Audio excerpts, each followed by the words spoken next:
Joe Rogan Podcast. Check it out. The Joe Rogan Experience. Train by day, Joe Rogan Podcast by night, all day.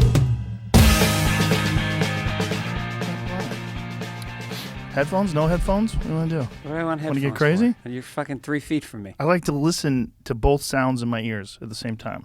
I have I think I got a lot of wax built up my ears, and I got fucking tinnitus now. Oh, no. Yeah. How'd you get that? I think I went to too many concerts in my life. Went to a lot of loud concerts as a teenager. Lead singer of AC/DC, what's his name again? What's it? Brian Johnson. Brian, yeah. He can't hear. His hearing's fucked. He can't perform anymore. Yeah, I think Pete Townsend also. Well, back in, you got to think, in the 70s, like, no one knew anything. Right. They didn't know tinnitus. Football players didn't know about CTE. Right. No one knew about anything. Right. And those poor guys would just fucking stand right there, bare ears. But, yeah, I mean, I think AC/DC still has the world record for the loudest concert. Of course they do. Yeah. You ever been to an AC/DC concert? No.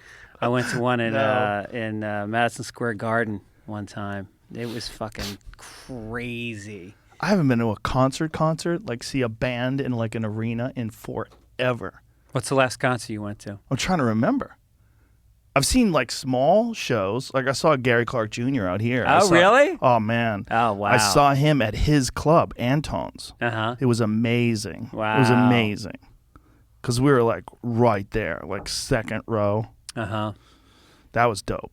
Yeah. But I mean, I don't, it's inspiring to go see musicians though. Especially like, I don't have any. Do you play an instrument or anything? Yeah, I play guitar and harmonica. Do you play guitar? Yeah. Really? Yeah. You good? No, I'm just like a chord guy. I don't jam. You just like it for fun?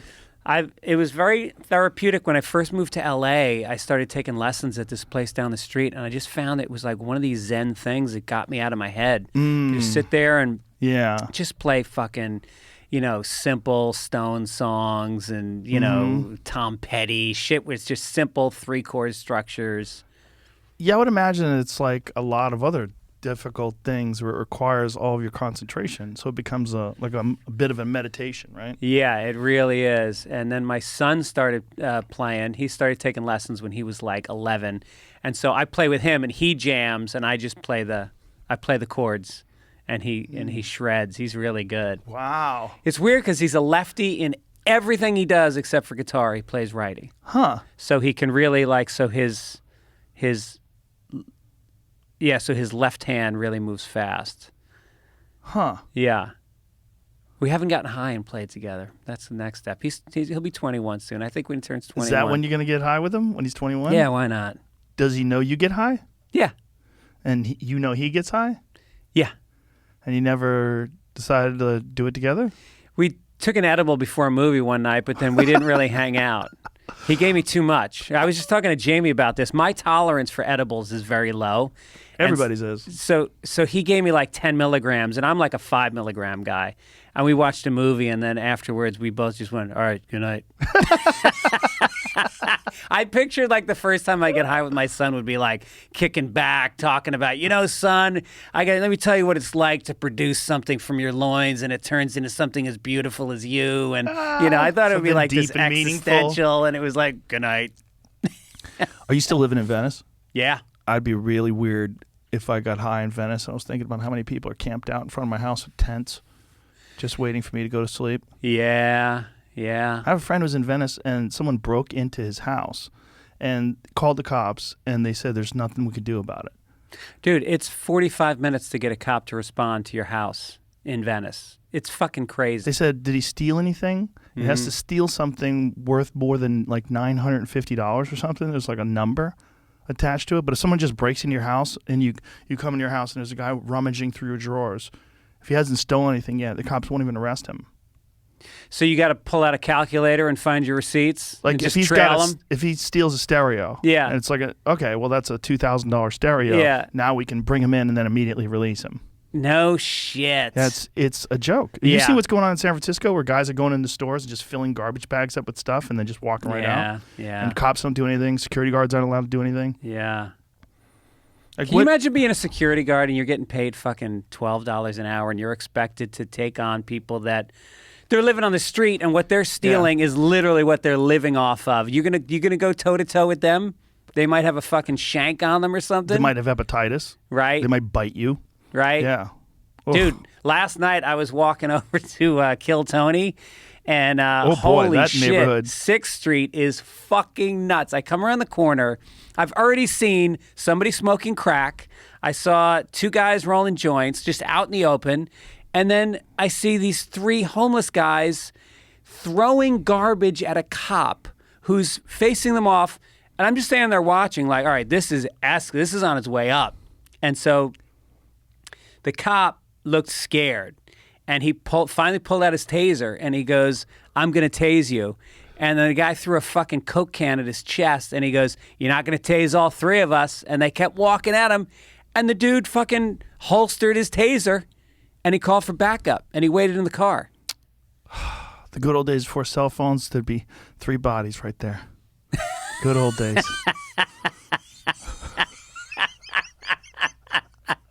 The old West, man, the way Texas used to be. Well, it's probably still that way if you go to like Waco or some shit. Yeah, Some yeah. wild. Actually, Waco is supposed to be. Waco has apparently been transformed by this one couple that has like a fix-em-up show, one of them home fix-up shows, right? Yeah. Is it true? Because my wife and one of her lady friends was having this discussion. They were saying Waco's amazing now because of blah, blah, blah, blah, blah. Really? And they've got this thing and they build houses and everybody goes there and it's really super cute. I mean, they've been doing the show long enough. They probably fixed every house in the city, but I don't know. Well, apparently, like they've had a real impact. That's amazing. On that area. So that's what every urban sprawl needs is just one fix-em-up show. Fix-em-up shows? Those people love those shows. You see a shitbag house and someone buys it for like, $80,000 and they come in and start tearing walls down and putting this up and then in the end it's done. Yay. Yeah. They love those shows. Well, because those shows are time-lapsed. You don't see the fucking contractor who doesn't show up because his aunt died for 3 weeks. Right. And then the tile you wanted is back-ordered and so you got to wait another 3 weeks. Yep. I mean, I have avoided rent. We did one renovation in my house. And I was like, that's it. Be happy with what we got, honey, because I'm not going through that shit again. Life's too short. Yeah, they're rough. Renovations are rough. They take a long time. Yeah. But some people love it. They love doing it. People enjoy flipping houses. They buy a house and they live in chaos for a year and then they sell it and they go do it again. I'm like, what is your life about? Are you fucking crazy? They like it. It's like that's their little hobby thing. Yeah. That's their little thing. They don't have... they don't have other... Hey, Jamie, is a fan on in here? Those are the same Seems like people that it's get not. divorced every 3 years. They're constantly upgrading their life. Is it on, buddy? Yeah. Those are the people that get Right. Botox and divorce every 3 years. There's a thing about dudes with Botox. I can't... If I see your forehead frozen, I can't talk to you, bro. No. You and I just don't... We're not going to see eye to eye on stuff. No, I am the... If I see this... Yeah. You're smiling and this shit doesn't move at all? Yeah. Are you worried about lines? Are you worried about these things right here? What are you worried about? Yeah. Why are you Botoxing your fucking forehead, man? Right. Especially if you're a comedian.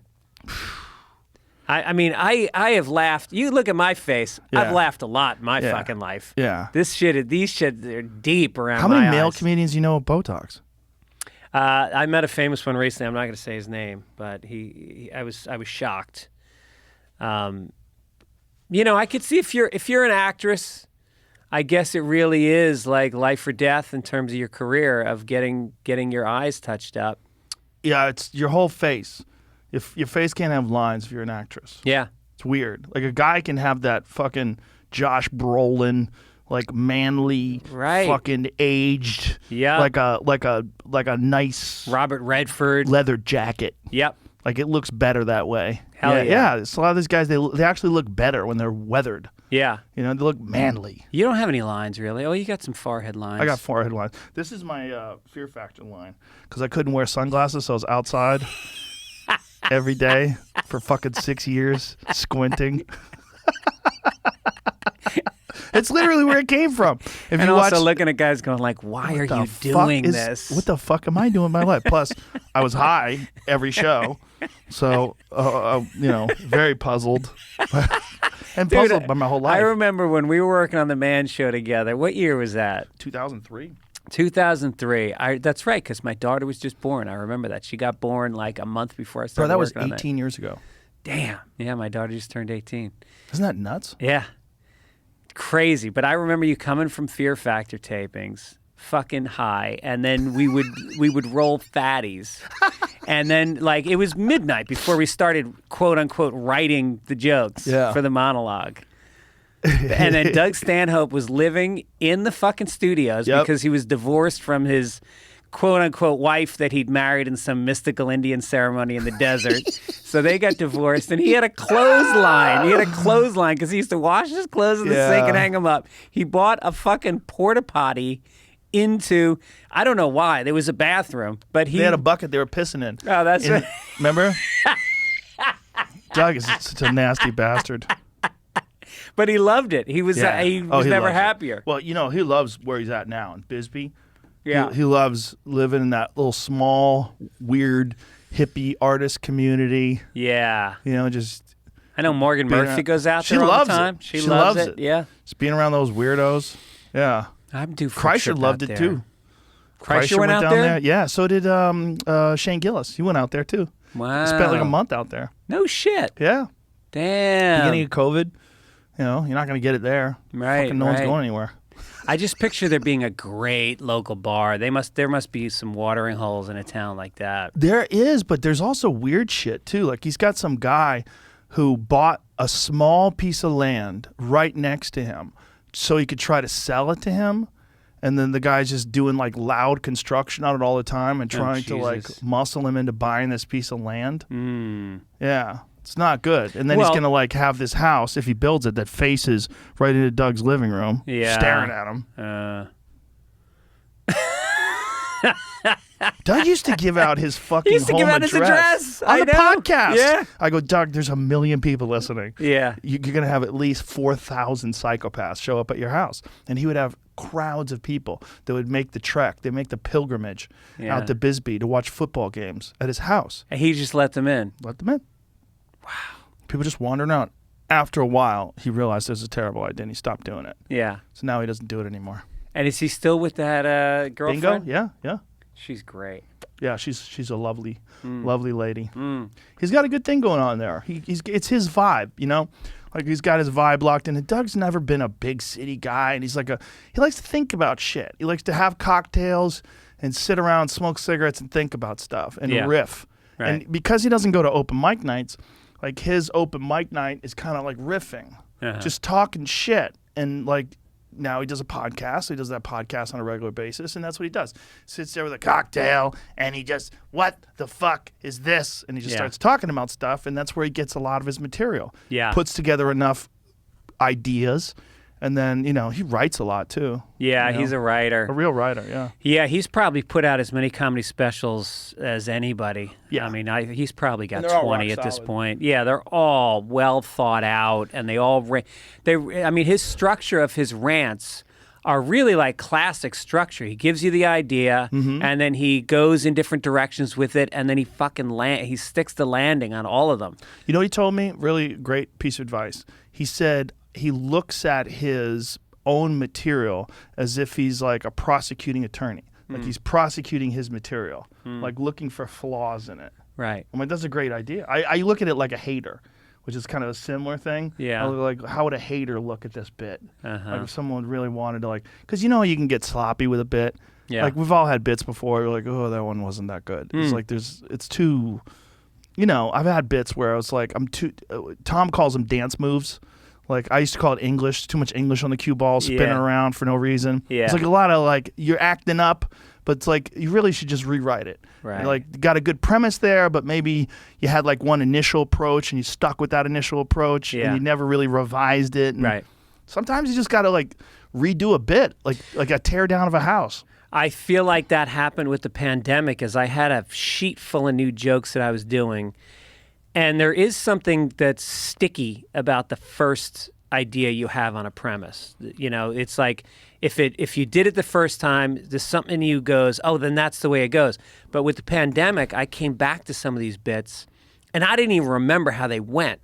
And then I started doing them a different way, and I was like, oh, no, this is a better way than that. I'm glad I forgot the first version of this bit. Yeah, that is good. Sometimes you can have it, if you forget how to do it, you'll do it better.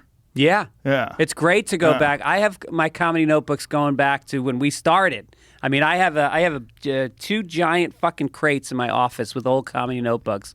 And once in a while, I go back and I look at some old shit and I go, wow, that was a good fucking premise. Bad joke, but I got some good premises in here. Yeah, because in the beginning, like, you're not good enough to handle a good premise. Right. Did you ever do Owen Smith's show? Do you know Owen Smith had a notebook show? Oh, no shit. Really? Yeah. I did it. It was hilarious. I pulled out a notebook from like 91. It was terrible. Wow. Oh my God. I had written in like ad libs like to the audience. Oh, it was so embarrassing. This is my nice shirt page. No, it's like I had written in, so is that you, buddy? You know what I'm talking about. Like that kind of shit. Like, oh, it was so awful. All right. Or a note, look at one person and go, and explain joke. That was the classic thing. All the old time comics used to do that. They would do a joke and then explain it slowly to one person, and it killed every time. What was that one guy? There was a guy, Mike Moto, take my rice, please. Mike Moto. Take my rice, please. I went and I saw Mike Moto, and he did like an ad lib. I was sitting in the front row. This is before I'd even done stand-up, because I was like thinking about doing it. And we went to Play It Against Sam's. Remember Play It Against Sam's? Yeah, on I was with my girlfriend, and we're sitting in the front row, and he said something about me having an erection. Like he had this this ad lib. It wasn't really an ad lib, but he would work the crowd with this thing like, and this guy, look at him over here. He's got an erection. I was like, oh, what are you saying? And then I realized, oh my God, comics lie. Yeah. I'm like, this is crazy. Right. They just find a person, and that becomes the person they lie about. Yeah. Oh, I was trying to piece it together. You know, one of the first comics I ever saw live? Who? Tom Cotter. No shit. Saw Tom Cotter at what was the Paradise next to Stitches? It was the Stitches, Paradise. yeah. I saw him at the Paradise. It was the contest, the Boston Comedy Riot. Comedy Riot. Yeah, he was in the Comedy Riot. Wow. Yeah. And I saw him there. Tom Cotter was a fucking rock solid joke writer, performer. I mean, he was definitely a guy to learn from, early on. He's a guy that had a rhythm, had a cadence, And remember he used to do the sack walk? Yes. We would go to parties. Yep. And Tom would pull his sack out and just have his balls, only his balls, hanging out of his pants. Yeah. And just act completely casual and go walking around and talking to people. Yeah. And then you'd be having a conversation with him and you just go, hey, what the fuck is going on, man? Why are your balls out? Dude, we used to do it as a contest of who could leave theirs out the longest at these parties. And it was and then there was also, do you remember a guy Mike McDonald? Yeah, sure. Mike McDonald was fucking great. Me, him, and Rich Seisler used to hang out, and we would come up with these crazy bets. And me and Seisler played pool one time, and we would shoot these long fucking tournaments, and then we would have these bets. And the bet was there was going to be a party that night at Rita Choice's house, and Shannon was. Remember Shannon? She passed away. No. Yeah, she just passed away. What? Yeah. Anyway, so we go to there. She's not old. No, she was 53 years old or something. Why am I happened? forgetting her last name? I think she had a brain thing. It's a freaky thing. So the bet was it was a party at Rita and Shannon's place, and whoever lost was not allowed to talk at the party, and you could not explain why you were not talking. You couldn't mime it. You couldn't write it down. You had to just stand there and not talk. Oh, no. So I fucking whooped his ass. Oh, no. And then we went there, and then he just kept standing there smiling, and people would be like, hey, what's up, Rich? And he would just nod, and they go, what's going on? And he would just nod, and you had to stay for at least half an hour. And we're standing there doing that. Cotter's got his ball sack out. Mike McDonald was a funny guy. He's a really funny guy. Good writer. He had a good cadence, too. Yeah, Real good cadence, Yeah, and he had like a local cable access show way before people were doing stand-up before Evening at the Improv and all those strip shows that they were doing with stand-up comics. He had one that I think it was called Mike's Playhouse or Treehouse or something. I remember that. And he would do a monologue every week. It was on like WGBH, the local cable access show. He would do a monologue. He would have on like Don Gavin or Steve Sweeney. They would do their 5 minutes. And then he would do like a sketch. It was fucking great. Wow. He's one of those guys that if he had left Boston, he could have done big things, I think. There's a lot of those guys. Yeah. A lot of those guys, they just got locked in. I think Gavin could have been one of the greatest comics of all time. Of all time. Of all time. Yeah. When we saw him and we were both 21 and we were at Stitches, I remember there's many times that I saw him, I'm like, why am I doing comedy? Why don't I just quit? I'll never be that good. That guy's so good. And so good that... Throwaway lines. Throwaway lines and a guy who you can't not start sounding like if you watch him too much. Just like Dave Attell in New York. Right. It's like so many people started sounding like Don Gavin. You know, Wendy Liebman, Tom Cotter. A lot of people had that throwaway style. You couldn't not look at it and go, oh, this is the way you have to do stand-up comedy. Right. It was so dominant in that way. That was one of the more interesting things. It's like watching guys reclaim the stage because you'd have specific styles that were so effective. It was hard for the audience to get out of that person's head and into another person's head. Yeah. You know, like Sweeney was a great example. Yeah. Because Sweeney was, he's like, oh man, he was one of the most hilarious comedians, but also one of the most local. Yeah. It was almost like he had a magic trick that wouldn't work when you went to New Hampshire. Like as soon as you went to Connecticut, it would drop off like 50%. If you went to New York, it was ineffective. And if you came to L.A., it was nothing. Nothing. It just didn't work. Right. Those Boston jokes, jokes about being in Boston. But if he was in Saugus, Jesus Christ, the fucking walls would be rattling. Forget it. Like you'd see the chandelier shaking. Yeah. Like he was a monster. Yeah, that's why when the guy came out, the guy from The Tonight Show came out, he'd heard, this is when you know, Johnny was starting to have comics blow up. And he'd heard about all these guys. This was probably in the early 80s. The Ding Ho days, right? The Ding Ho, exactly. Yeah. And the guy who was, God, I'm forgetting the guy's name who used to run The Tonight Show, but he said, all right, I got to go see these guys. So he flies back to Boston. He was actually from Boston, so he came home, and he went to the Ding Ho, and these killers show up. And they're all in the back, and they're doing lines, and they're fucking drinking Jack, and they go up one after the other, and they're doing jokes about, yeah, so you go to Revere, and the accent's like, and the guy's sitting there going like, oh, Jim McCauley was his name. And he goes, how the fuck am I going to put these guys on The Tonight Show? Right. And then up walks Stephen Wright, who was like the redheaded stepchild in the Boston comedy scene because he was not aggressive. He was not like killing the way these guys would kill, but he went up and he was doing his deadpan Stephen Wright. And Jim McCauley lit up and he goes, what are you doing next week? Flies him out. He does The Tonight Show, annihilates. Johnny's head is on the desk and he's pounding it with his fist. And he invited him back the next week to do another spot. Wow. And in that first year, he did like 6 Tonight Shows and he became legendary. Yeah. You know, got the HBO. And all these guys are back in Boston going, fucking... That kid, fucking Sweeney told him to stop doing stand-up. He goes, pal, you're a friend. I got to do you a favor and just tell you, it's not going to work out, guy. Yeah. Wow. That's all documented in that When Stand-Up Stood Out film. France Alameda's movie, yeah. Which is a great movie. A great movie for comics, too. I mean, even from any place to see. I think it's on Netflix, yeah. Is it? Yeah. It's a great movie for comics to see what happens to a community when it gets sort of co-opted too, because it got co-opted by the idea of success. Like they all got kind of like weird with each other. Right. Because like when Stephen Wright made it, a lot of guys were like, "When's my turn?" Right. Like, what the fuck? Yeah. You know, that's a thing with like certain comics. When another comic blows up, like you see the fucking resentment. Yeah. You know, you see the weirdness. You know. Yeah. Right. Well, with some, and with others, there's like real excitement that the brand of Boston is going big. Right. You know, there's definitely like, I mean, I think in our class of guys that came up, I felt nothing but support. I don't remember there being. We had a good class. Yeah, we did. Yeah. We had, you know, Mike McCarthy. Mike McCarthy, the comedy barbarian. He's doing it. Where's he saw at? His picture. He's in Boston. He is? Yeah, I just saw his picture on an ad for one of the Boston clubs.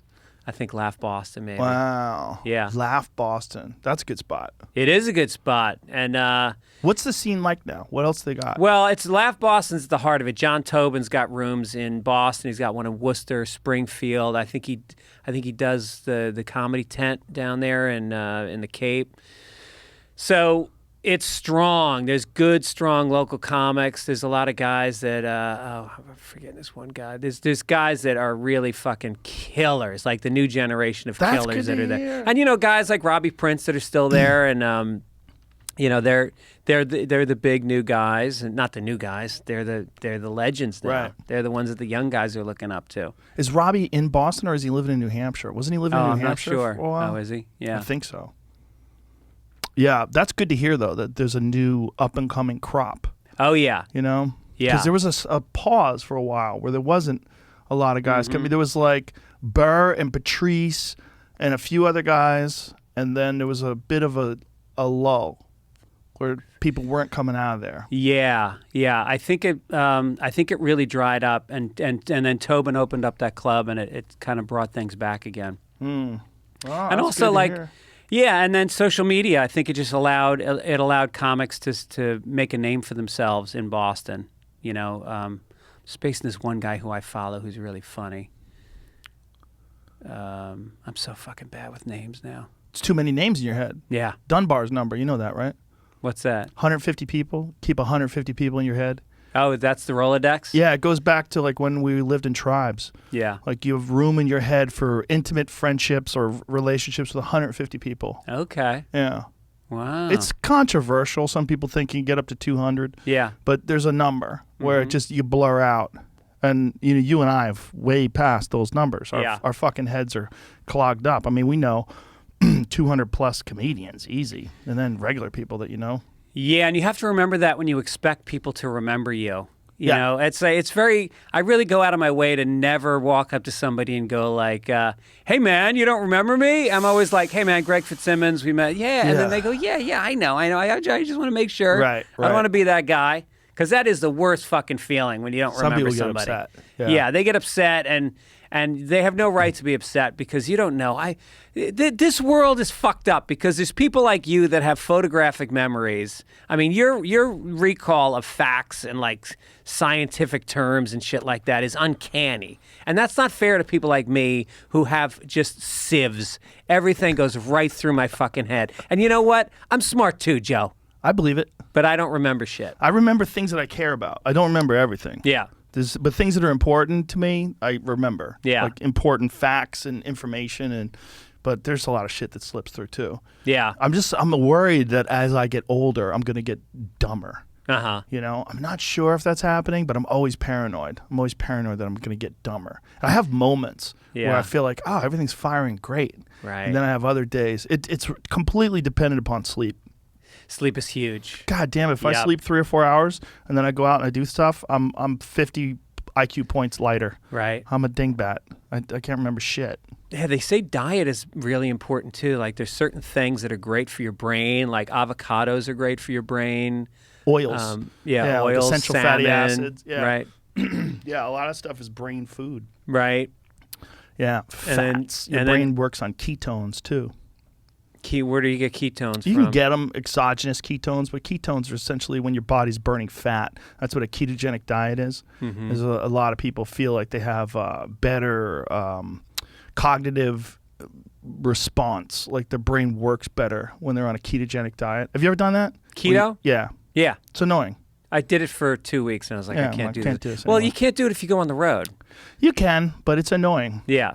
It's just like, I like other stuff. Right. That's the problem. I like food. Yeah. It's like one of the things I enjoy. Yeah. Like, and so now all I'm eating is like fats. Yeah.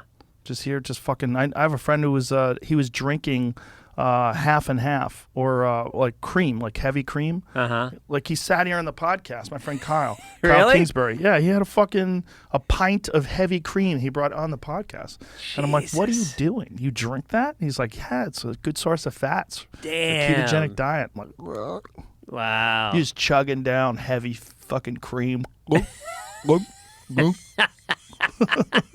And then you just fart and shit all I got day. into drinking ketones for a while. I was taking exogenous ketones.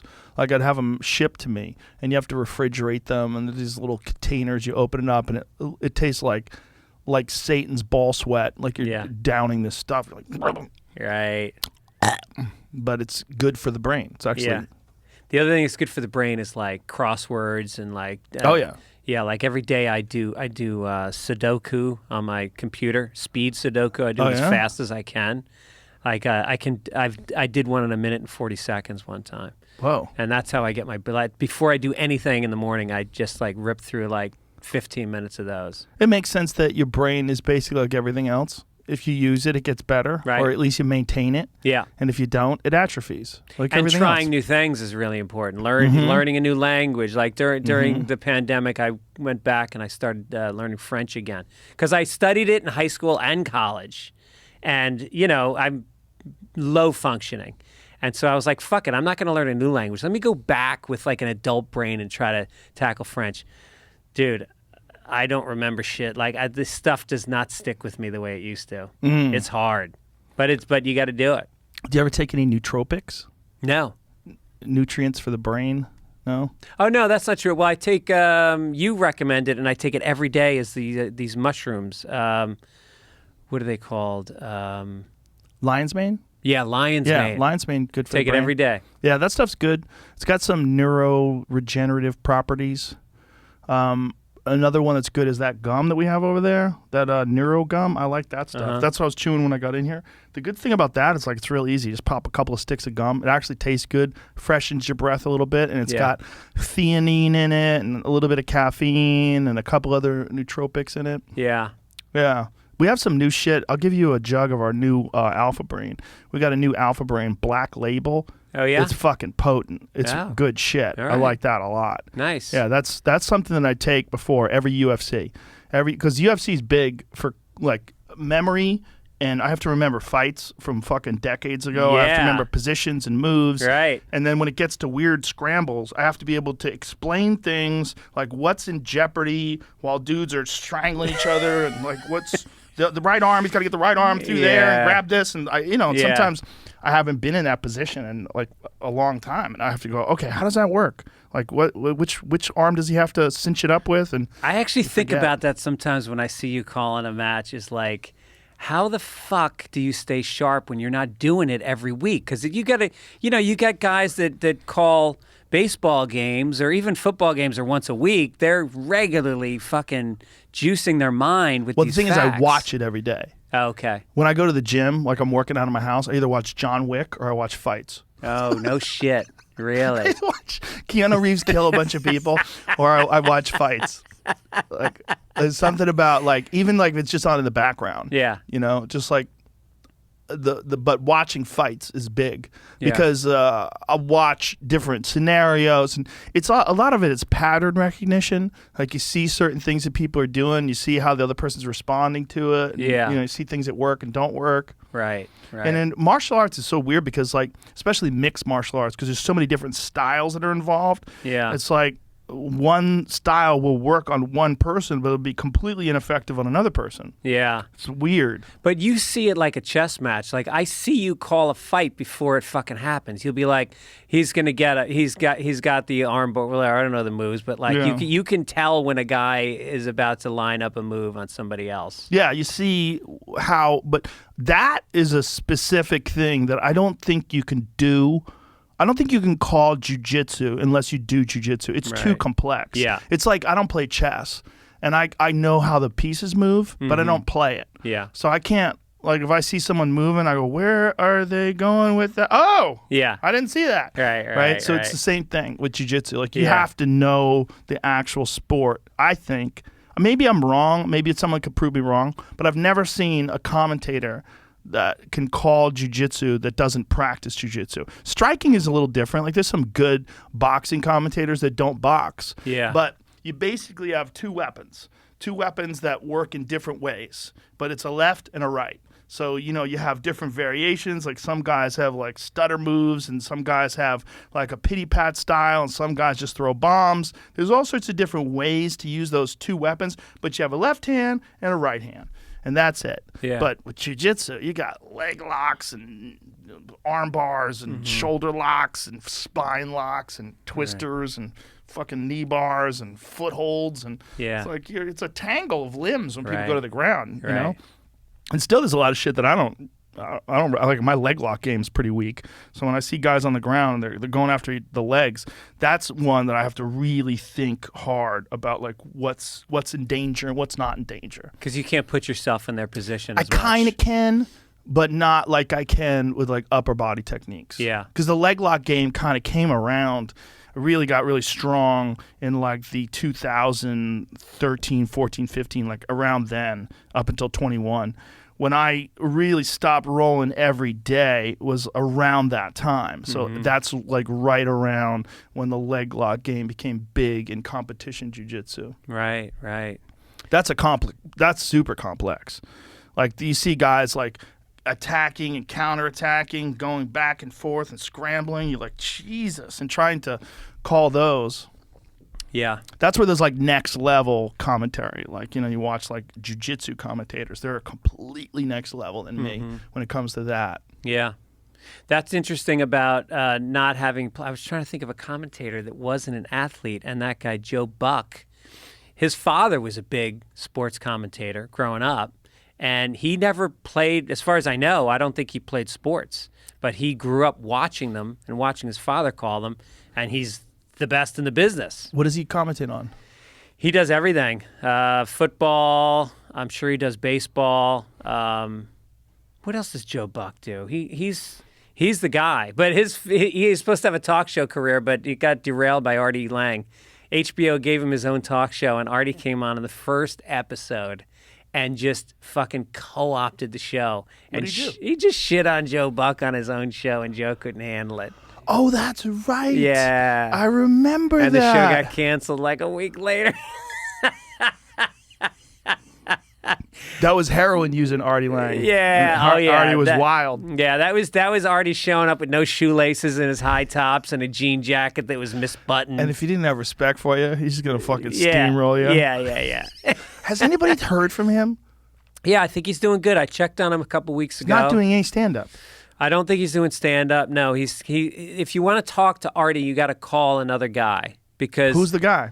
I forget the guy's name, but he's trying to weed out people that'll be a bad influence. Wow. And I get through because fragile. I'm sober, you know, or I'm not. I don't drink anyway. I did a podcast with Artie in New York. I used the Legion of Skanks podcast studio in New York. It was fucking amazing. It was one of the best podcasts I've ever done. Really? He was completely sober. His stories were amazing. There's nobody better at telling stories. He's so funny. He's incredible. got little hand gestures he does when he's telling the stories. He's just riveted. Yeah. He's got gives you a fucking great laugh. Yeah. Generous laugher. He's the best. Guy. Yeah. I wrote on Crashing for a couple seasons, and he was on it, and he was just like, he would show up on set and he would think, all right, this guy's a fucking mess. His hair is he looked like fucking Jim from Taxi. He'd show his hair all over the place late. But man, he fucking knew his lines. And then you know, they would always ask for improv. That was kind of like the way we shot the show, is like, all right, let's get what's in the script, and then after we get that, then we'll let the actors play with it.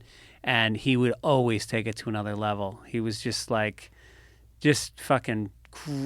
great comedic mind. Did you ever do Curb Your Enthusiasm? No. I would love to be a fly on the wall of that show, because apparently what Larry David does is like, there's a direct, this is where we have to get to. We have to get to, like, for instance, the air conditioning's broken, it's hot in here. Yeah. We got to call the guy that fixes the air conditioning. I don't want to call him, you call him. Yeah. That's the thing. And and then they work it through. Yep. And like, so he's got like a rough framework. Yeah. But and so it seems so real. Yep. When he's doing it. And it's in the casting. He brings people in like, you know, Richard Lewis. Yeah. Who would have thought Richard Lewis? But like, he's perfect. Perfect. He's just he's so like, has captured his own voice, and his relationship with Larry is so perfect. And what's the name of the guy who died? Dave Osborne. Oh, Super Dave. Super Dave was fucking he was great. He was great. You know what was great that I don't know what happened to him was Crazy Eyes Killer. Who's that? You never saw that episode? No. It was one of the best episodes ever, like a tear-inducing, can't-breathe episode where there was this rapper. His name was Crazy Odd Killer. And do you remember that episode? What happened to that guy? He was just an actor, I think. I'll look him up. Was he? God damn, he's good. Yeah. He was so good. And JB Smoove. Oh, my God, JB Smoove. I mean, I think that little run he did about you got to... Yeah, his... Crazy Eye Killer. He was a rapper, and you know, and Larry and him had some unusual relationship. Season 3. But yeah, that was 2002, maybe? Was it? Yeah. God damn. They won an award like 1999 for best. God damn. Something. And are they still doing Curb Your Yeah, Enthusiasm? they had just announced that Richard Lewis wasn't going to be available, but he now is, so they're starting to film soon or something. That's the thing when you have as much money as Larry David is you can just do whatever you want to do, like creatively. Doesn't he still drive a fucking Prius too? Drives a Prius. He moved to that little BMW, you know, those tiny BMWs. Little electric ones? Yeah. He's driving one of those now. But I see him sometimes. I play in these golf tournaments in L.A. Then he comes out. He fucking loves to play golf, drives his car. He's the kind of guy, if you bump into him at an airport and people talk to him, he's like in it, like connects, talks to people. Yeah, and then what I like about the show is he doesn't hide that he's a billionaire. It's a sitcom. Usually sitcoms, it's like the whole mandate from the network is you got to be broke, you got to be struggling to follow your dream, you got to be blue collar, otherwise people aren't going to connect. How about this? How about we give you a billionaire who's famous, who doesn't need anything? There's his little car. Who doesn't need any of his needs met, and then you just see what would happen if you're just neurotic for no reason. Just fucking great. And you see that, like, I think it was very vindicating that you realize looking back that Seinfeld was all him. It was a lot of him. That's I for shouldn't damn say sure. all him. It was obviously it was Seinfeld a lot of him too, but like yeah. Well, yeah, he's just got this absurd sense of humor. Yeah. Jesus. But JB Smoove's speech about you got to get in that ass, Larry. You got to get in that ass. I mean, that's probably the most famous scene from that history of that show. You ever had him on, JB? No. Last a time I good ran guest. into him was at the UPS store. I have a great JB Smooth story, but unfortunately I told it many times. We were late going to a gig. Both of us got lost, some weird gig in New Jersey. Yeah. And I was supposed to headline. He was supposed to open, but he was really late. And I sat in the green room and I watched this horrible documentary about the Malibu fires. All these people crying, this kid's calling out for her dog. It was awful. Yeah. Just cinders of burning buildings and shit. And then they came in and said, look, JB's not here, so we're just going to open up with you. And I'm like, and I went on stage and just ate shit. Ate shit. So sad. I went on stage sad, watching people calling out for their dog. Rusty, where are you, Rusty? It was so awful. And I recognized that. I mean, I didn't You know should any have stopped better. 10 minutes into your set and gone, it's Rusty. Dude, I was so green. I was like 3 years into comedy. Yeah. I was terrible. Yeah. And I couldn't, there was no chance, like if things went bad, they just went bad. Yeah. There's no pulling out. Right. There's no like, meow, we almost hit the mountain. No, I'm going right into that fucking mountain and I'm going to die a fiery death. Yeah. Those days were rough, man. Dude, I did a college show when I was not that far in, and it was, no, I guess I'd been doing it for a while, but it was the day of the Columbine shooting, and I was in a hotel in Ohio doing some fucking small school, and I'm sitting there on the edge of my bed, like my bag is half unpacked, and I'm sitting on the edge of the bed watching CNN going, this is fucking brutal. And I'm waiting for a phone call about canceling the show. Like, there's no way we're doing this fucking show. This is at a school where, you know, and they go, no, we're going to do the show. And so I get there and I'm like, all right, this is fucking crazy. And they had about, 15 people showed up. And then the student activities director goes up on stage before me and she goes, before we start the show, I think we all are aware of what happened today. And I thought we should have a moment of silence for the students that died in Columbine. And everybody puts their heads down. People are fucking crying. And now here's Greg Fitzsimmons. And those college shows, man, if you don't do your 60 minutes, they don't give you the check. And I just went up there and I just remember, it was nothing. There was no doing an act. I just started talking out my act and just watching that clock tick on that back wall minute by minute, waiting to get that fucking $1,200. Was it one of them that you had to send the check in and then they sent you a check back? Oh, like yeah. An agency? Yeah, it goes to the agency Yeah. first. Yeah. And then you have to wait. And hopefully they pay you. Yep. And then I had an agent in Chicago, Bass Schuler. It's now, Bass Schuler is the agency. And they got a letter sent to them one time. I did a high school prom show in Iowa. And it was... oh, Jesus. Well, I was doing a bunch of colleges, and then they called me up and they go, well, there's a high school prom. You got a night off on Tuesday, and there's a high school prom that's on your route. Do you want to do it? And I was like, what the fuck do I care? Yeah, I'll do a high school prom show. So I show up, and it's like in one of these like corn-fed Midwestern small towns where like they all went to church on a bus before the prom started. And so, and now I just show up and they're all on the dance floor and they stop it and they go, all right, now we're going to have a comedian. And I go up and it was like, what was the movie where they weren't allowed to dance? And then all of a sudden, like they're Footloose. It was like Footloose with comedy. I get up there and they fucking loved it, but I was dirt. They told me to be clean, but I was relatively clean, I thought. And so I do the show and then I get a letter sent to me, sent to my agent, to Scott Bass, and it was from the principal, Dr. Dave Nixon, and he said that I had corrupted the values of the town. Because I talked about doing cocaine, and I invited them to my motel for a keg after the show. And I talked about having sex with my grandmother, which were all taken out of context. Right. It was all, they were So you jokes. were probably like 23? Yeah. And so they were like 19, 20, so they were basically your peers. Yes. And so then I get the letter and I start reading it on stage. and I ended up doing a Comedy Central special where I read the letter on stage. And I sent a videotape of it to the guy at the school. It was Emmitsburg Senior High School in Emmitsburg, Iowa. Well, you wrote a book, Letter to Mrs. Fitzsimmons. Yes. That was in it. I put that letter in the book. Greg wrote a whole book on letters that his mom got from him being an asshole. Arrest, receipts from the police station, letters from principals, bad behavior reports, and then it went through high school. And the beauty of it is the letter ends with my asshole kids getting letters sent home.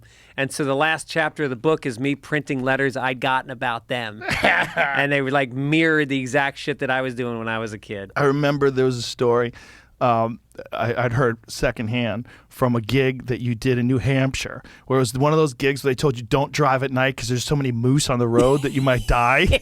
And you get there and they said this is a clean show. You can't swear. Like the first word out of your mouth is fuck. Yeah. And they sent you home immediately. Yep. And you had to drive home on this fucking moose-infected highway. Well, there's like a real chance that you could die. Right. And the worst part is Mike McDonald, that comedian, set me up at the gig, and it was called the Balsam's Hotel, and it's this famous. It's like The Shining. It's one of those old, beautiful hotels, and they had and I'm a big golfer, and they have a golf course that's world class, and like gourmet dinner, big room, the whole thing. And I got my fucking golf clubs. I've already unpacked them. When I got off stage, they said don't use the F word, so I walked on and I go. So they said I can't say fuck. At that point, they sent somebody to my room, packed my shit, and had it waiting for me when I got off stage. And they're like, you're done.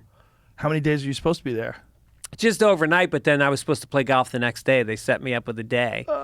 And Mike McDonald was so fucking pissed at me. He's like, man, I put my neck out for you. You do this to me. You ever have to fight for not getting paid on a gig? Well, there was one time where I didn't get all the money. And the guy, it was a mob-run room in New Haven, Connecticut. Oh, I remember that. Remember that Joker's room? Wild. Yeah. And Yep. he goes, hey, you're lucky you're getting anything. Yeah. And I was like, Jesus Christ. The guy who ran it, John, I saw him beat a guy with his shoe. He pulled his shoe off, and the wooden heel of his shoe, had like a dress shoe, was beating the guy in the face like No fucking Joe shit. Pesci from Goodfellas, beating him in the face with his shoe. Really? Blood everywhere. I mean, a shoe, like the bottom of a shoe, you could fuck somebody up with it. Damn. And apparently he knew this. It was because it wasn't like the first time he beat somebody with a shoe, I don't think. Wow. I don't think he just... So he had his shoe off in his hand, and he's beating this guy in the face with his shoe, and blood splattered. He had blood splattered all over his shirt. Wow. He was a dangerous guy. Dude, but you know who went after him? He started saying shit about Bill Blumenreich. You know Bill Blumenreich in Boston? Of course I know Bill. Bill's a good friend. I love Bill. And Bill went down there and straightened him out. Bill's the wrong guy to fuck with. He brought a baseball bat down and fucking straightened this guy out because he said shit about Bill's family or something. Yeah, Bill's not to be fucked with. No. He's a big guy, he's too. He's a big fucking tough guy. And he's a really great guy until he's not. Yeah, right. He's a great guy. Yeah. Until you fuck with him. And then the switch turns, and you see the darkness behind his eyes. Wasn't he a stockbroker? Wasn't he like... Yeah. Those he had guys a whole are all career psychos. Before, and then he started the Faneuil Hall Comedy Connection. And runs the Wiltern now, or the Wilbur. The Wilbur. The Wilbur Theater. And he has another theater there, too, apparently. He might be the one that does the Comedy Tent in Cape Cod. I can't remember if it's him or John Tobin. I love Bill. I've been working for Bill for, fucking 30 years or some shit? Yeah. Whenever I'm back in town. When I do the garden, I'm doing it with him. No shit. Yeah, I do everything with him. Wow. If I'm in Boston, I love that guy. Yeah. He's awesome. Takes good care of you. He's just fucking great. He's a great guy. Mm-hmm. I remember one time we were in Aspen. He showed up at the Aspen Comedy Festival with a full length, all the way down to the floor, mink coat. Like this fucking, I've never seen a grown man with a mink coat. He goes, it's wonderful. Look how, feel it. Put it on, how warm it is. I put it on, I was like, oh, this is so warm. I just never seen a grown man with a full-length mink coat, like fucking Morris Day from the Times. Does the coat come with 4 runaways? 4 runaways? That you're pimping? Oh, just no, 4 no. runaway That's teenage hilarious. girls? No. It was like a brown mink coat. And I remember seeing him. You know, Bill's a big guy anyway. He's walking down the street in the snow out, and he's got this giant mink coat. That's great. I wonder what the word... I wonder if Aspen is, like, too politically correct to wear fur anymore. I would doubt it. There's so many rich people there. Yeah, That's they like must make an exception. Maybe. It's a weird thing, right? Like, the fur thing. Like, because it is a kind of a fucked up thing that you just kill animals just for their fur. Yeah. But on the other hand, people have been doing that to stay warm forever. And then it just became a thing when, you know what it was? I think when people started seeing videos of how animals were treated. Some people don't even like when you have fake fur. I've had people give me shit for, I had a hoodie that had fake fur around the edge. And this girl came up to me and she goes, I don't like your fur. I go, it's fake. She goes, well, I don't like what it represents. I was like, fake animals? Like, the fuck are you talking about? Feel it. It's just synthetic. Right. She didn't like the fur. She was looking for something to be mad at. But like the synthetic, like it's a weird thing, like synthetic fur. Because it represented that. Yeah. Represents, it's like if you have like fake shrunken heads in your house. You know? When my dad started making some money, because my parents grew up broke in the Bronx, and then my dad made some money in radio, and then he bought my mom a fur coat. And it was like a full-length fucking, I can't remember what kind of fur it was. But she worked at the New York Times. She was a secretary at the New York Times. And so she used to walk from she'd take the train into Grand Central Station, and she would walk into Times Square. And this is in the fucking 80s. You know, she would walk with a mink coat through the fucking, you talk about 6th Street in Austin. It was like sketchy area. Sketchy. And a mink coat is thousands of dollars. I know. And somehow she never got fucking, she had attitude. She walked right through there every fucking day. What's weird about fur is that leather is everywhere. Yeah. Which is fur without the hair. Right. Like, people are cool with fur as long as it doesn't have the hair. Well, because I think it's a byproduct of an animal you're killing for the meat, whereas with the mink, you're not eating the meat. Right. I guess. Are we sure? Not at all. I'm talking out of my ass. I mean, when we think about leather, I would imagine that if you're working for if you're making sustainable leather, you would use it from a cow that they're butchering for food. But is there specific cows they make that just take leather off of? That would be horrible. Yeah, or do they have to be younger? Is the older animal not good leather? Well, I know Spanish bull leather, like Spanish bull leather is like something that people like for like briefcases and shit. Yeah. It's like a thing. Ostrich leather. Ostrich, they're cunts. Yeah. Those fucking rotten birds. Really? Oh, they're mean. Birds Yeah. are fucking mean, man. Yeah. Birds don't have, like, if you have a dog, like, dogs are furry. People have connections with dogs. We love dogs. They love you back. Everybody loves dogs. Like, you had a dog skin jacket, people would beat the fuck out of you. Yeah. But an ostrich, people are like, yeah, good. Fuck that cunty bird. Yeah, or an alligator. Fuck yeah, Oh, alligator fuck yeah. shiz. Oh, my God. I love killing alligators. Yeah. I mean, I've never killed one, but I mean, I love buying like, I have a crocodile belt on right now. Oh, yeah? Yeah. I fucking, most nice. belts and stuff, I try to buy, like, my pool cue case. It's made out of alligator. I buy leather that's made out of alligators. I hate those fucking things. I think they're disgusting. There's too many of them. It's amazing they're still alive, isn't There's it? so many of them. When you see one, how fucking ancient they look. Yeah. They're dinosaurs. They're legit Yeah. dinosaurs. Right. Yeah. And they're all over the place. We were talking the other day about Disneyland in Florida, that over the last few years, they've pulled hundreds of alligators out of Disney World. Well, dude, that girl got eaten. Yeah, a little kid. Yeah. Yeah. Imagine your 2-year-old. You remember what it was like when your kids were 2? Like, you Yeah. love them so much. You're so protective of them.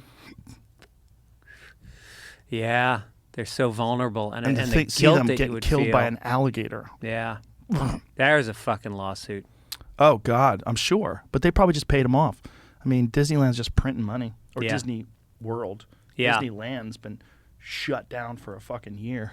Is that the one in California? Yeah, they're open again now, but they were trying to sue to try to get open again. You know, they had the strictest laws in California when it came to COVID, but it didn't have an impact on, like, the number of cases. It didn't have an impact on the number of deaths. Yeah. Like, in comparison to Florida, where they just went buck wild and wide open. Right. It's like Florida did better. With their fucking cunty alligators wandering around. And now they got the Everglades are filled with fucking anacondas. Pythons. Pythons. Yeah. They've killed all the mammals. They did this study on mammals in the Everglades. Yeah. They used to have raccoons and marsh hares and all these different deer. Nothing. Wow. Nothing. Everything's gone. It's No all shit. pythons. It's pythons and alligators. It's so bad now that Damn. pythons are eating alligators. Oh, I saw a video of that. It's crazy. Fuck. There's a photo, a famous photo. Look at this. Florida Python Challenge gets underway with a new $10,000 prize. Yeah, they're trying to. What they really should do is, first of all, California, which is so fucking dumb, you can't buy python goods Why? because they're assholes. They've just decided that's an exotic and we don't want it. It's just political. It's Yeah. completely. It's all about optics. Right. Like the idea that you're gonna have these exotics. Like, why is it okay to have, like, lamb skin or sheep skin? Why is that okay? Yeah. Why is it okay to have Uggs with sheepskin inside of them? That's okay. It's okay to have a leather jacket. It's not okay to have a cunty python. Yeah. Like, what the That's fuck crazy. doesn't make any sense. Yeah. There's no logic to it at all. You can't have pythons. And meanwhile, what they should do is make it available everywhere and make it so that it's commercially fishable, that you can go, or huntable. You can go out there and collect these fucking pythons if it's very valuable. They'll at least be able to put a dent. The problem is it's all swamps, so they can't even find them. They're never gonna put a dent. That shit is ship is sailed. Look at this. 185-pound Burmese python captured in Naples. Might be the heaviest in Florida history. How big? I think it might have been 16 feet. Damn. And Oh they my also God. got this was a female. They got a male that was 140 with it. I saw one. There's one somewhere that. How big do those fucking things get? Like, what's the biggest python? I was looking at something on the internet, and I was like, "Is this real?" Because it was said they found a 30-foot python, and it was eating dogs. Oh yeah. They get that big? Well, it ate a fucking alligator. Alligator. According to this, longest in Florida, 18.9 feet. What about longest in, like? I think this was in some Indonesia? South Pacific, somewhere in Asia. Well, It's all that's- pets too. That's what's 185 crazy. pounds is big enough to eat a 150-pound Oh man. yeah. Oh yeah. Yeah, they'll swallow you whole. Yeah. Yeah. Another thing they have in Florida that's everywhere is iguanas. Everywhere. Yeah. I went down a YouTube rabbit hole the other day where people hunt and cook iguanas in their backyard. Wow. Yeah, because people who live on canals, they live near canals, They get like a bow fishing setup, and they're out there shooting and killing iguanas, and they turn them into chicken wings. Wow. Yeah, they whack their legs off, and they fry them. They fry them up, and they batter them, and they make like these. It looks delicious, like these Asian dishes. This might be the that's one. it. That's the one. So 33 feet. 33 feet. Holy shit. That's exactly the one. Where was that? It says it was, excuse me, in Brazil. Yeah. Jesus Christ. Damn. Oh my God. Oh my God. Look at the size of that thing. Holy shit. All right, you can't fake that. Right? What does that thing eat? Dogs. That's what they were saying. Giant snake found in Brazil. 10 meters. Wow. Oh my God. Look how fat that thing is. That is so crazy that's a real creature that lives alongside us. Imagine if you're just fucking hiking and you see a 30-foot snake staring you down. I mean, that is so big. Wait, that's an anaconda. Is a python and anaconda the same No, thing? different. 33-foot anaconda. Yeah. Well, that was that fucking movie with Jennifer Lopez, remember? Anaconda, where they were even bigger, because they think that there used to be giant anacondas in the Amazon that were even bigger than that. Like, what is the biggest... Like, the myth of the giant anaconda is something that's apparently, it's in dispute, whether or not they're real things. I was trying to find the biggest python, which I did see it does say a reticulated python can grow up to 30 feet. But anacondas, I believe, are bigger. I typed in biggest snake, and that's how I got that, which was anaconda. I think they think that at one point in time, anacondas would get to 100 feet long. Like it's all myth. It's hard to tell what's horseshit or not. But there's like photos of ones that people took from planes where you see this thing that looks like a telephone pole, but a 100-foot long telephone pole making its way through the water, like that big. Wow. Shit. I don't know if it's real though. Dude, the alligators get fucking big in Florida too. My mom lives down there and she plays golf. And there's a pond that has fucking alligators in it. Like on the golf course. On the golf course. They just wander around. And so she was standing on the edge of the pond one day. Her ball is near the edge. And for some reason, she decides to play it. Not kick it out in the fairway. She plays it from the edge. She takes the club back, and she loses her balance, and she fucking falls in the water over her head, goes under, and then goes to get out of the water, and she's like pulling herself up, but it's a muddy slope and she can't get out. She's like fucking flailing on the side, and somebody helps her out, and she got out of the water. And I mean, she was so scared that when she got out, she started laughing, and she was laying on the side of the pond fucking laughing for like 2 minutes. My mom's like 5'2". Oh my God. She's 78 years old. Oh my God. Imagine if that's how she went out. Yeah. Golfing near a pond. Getting spun around in circles by an alligator in the middle of the water. What's the worst animal to die at the hands of, if you had to choose? Probably hyenas. Wolves, hyenas, because they eat your guts first. Yeah. Yeah, if you see hyena videos, they're pulling like gazelles. They pull their guts out. Uh-huh. They're eating them guts first. Coyotes do that too. They eat your asshole first. Oh, wow. The asshole. Yeah, a friend of mine who's a wildlife biologist was telling me about there was a girl who got killed in Canada a few years back by coyotes. And the particular area where she was in, she was a really a petite girl, and she apparently was a very talented singer. She was a talented like folk singer, or I think that's what it was. I think she was a folk singer. And she was just going for a walk. Yeah. And she got killed by coyotes, which is super, super rare. Yeah. But he was saying that is one of the worst ways to go, because they try to kill you asshole first. Her death is the only known fatal coyote attack on an adult, as well as the only known fatal coyote attack on a human ever confirmed in Canada. Wow. She was 19 years old in Nova Scotia. It's fucking crazy. Wow. They're creeps, man. Coyotes are creeps. Yeah. Creepy little fuckers. Right. I'm sure they'd grab a fucking baby if they had a chance. Oh, 100%. A toddler. Yeah. Oh, yeah, 100%. Yeah, you leave a baby in the yard, coyotes grab them. Right. They're fucking assholes, man. But, Didn't you ever run in when you lived in Colorado with... mountain lion ate my dog. Yeah, that's right. Right. Yeah. That's normal. I mean, that's what they prey on. That's one thing they found in San Francisco. Because California does not allow people... that's a guy who got his dog from the mouth of an alligator. Shit. That guy's a savage. Look at that. And he's got a fucking cigar in his mouth the whole time. Look at him. He didn't even drop the cigar. Look, he got his hands in there. Look at that guy. He's old. What his beautiful mustache, too. Look, he's opening the jaw. Now he's got his finger stuck in there. Damn. I wonder if he killed it with like that, like fucking Kong, when Kong killed the T-Rex. Oh, look at the little puppy. Look at the little sweetie. Yeah, and he's got the dog on his hat. Fuck. That's great. You got lucky that was a little alligator. There's cunts. They're everywhere. They're fucking everywhere in Florida. Yeah, now. they're everywhere. They're infested. But at least those are like native. Those are native creatures. The thing that freaks me out is the pythons, because there were some dickheads' pets. Yeah. See if you can find I know. any of those videos on people hunting iguanas in their backyard, because it's wild. Like, these iguanas are 5 feet long. They're like fucking this big. They're huge. Wow. Like, this chick was holding this up, this one that she shot. Yeah. And I'm like, I had no idea. Look at the size of that thing. Fuck. I had no ugly. idea. Oh, that's Outdoors Alley. I met her before. She used to work with First Light. She's like a famous outdoor influencer. And she, look at all, God, that's all iguanas that they killed. Yeah, dude, they're everywhere down there. They are literally everywhere. And so they hunt them and then they cook them. Look at that one that fucking guy's got. He's holding up.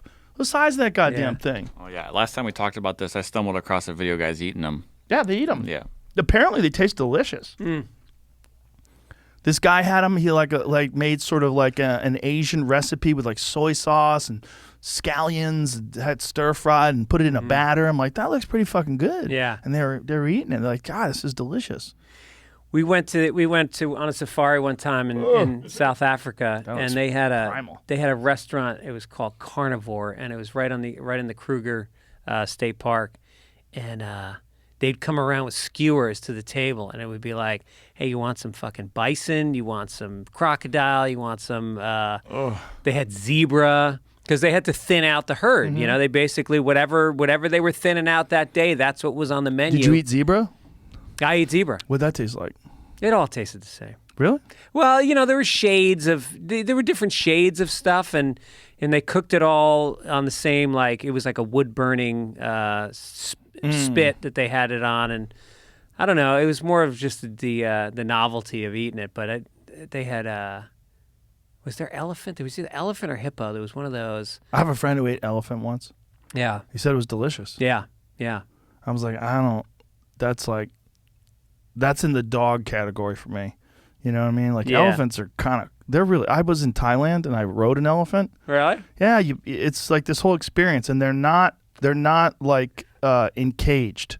They're essentially free roam, free ranging elephants in Thailand that they've rescued from circuses and all kinds of different shit like that, and they've rehabilitated them, and they're real kind. Like, you feed them. Yeah. Like you like, they give them they love sugarcane. So you're holding up sugarcane for them, and before you ride them, which I didn't enjoy. I don't need to ride them again. Yeah. But my family wanted to do it, so like, okay, we'll ride them. But they don't give a fuck. It's like a kitten on your back. Like, they don't feel you.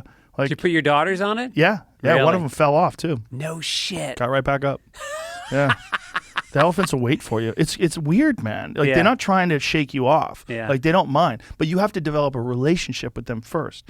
So the first thing you do is you feed them. Yeah. So you're feeding them sugarcane, then you wash them. So you're washing them. Okay. And you're petting them. And, like, when you're doing it, like, they'll just hang with you, man. They hang with you. Wow. Like, they're cool. And, like, when you go to ride them, they put their leg up like that so you could stand on it. Wow. Yeah, like they don't have a problem with you riding them. Like, they know what to do. So they go like that, and you step on their leg and pull yourself up. Yeah. But you're so tiny in comparison to an elephant. It's not like riding a horse is a little odd, right? Like, sometimes horses don't want you riding them. Like, come on, get the fuck off me. Right.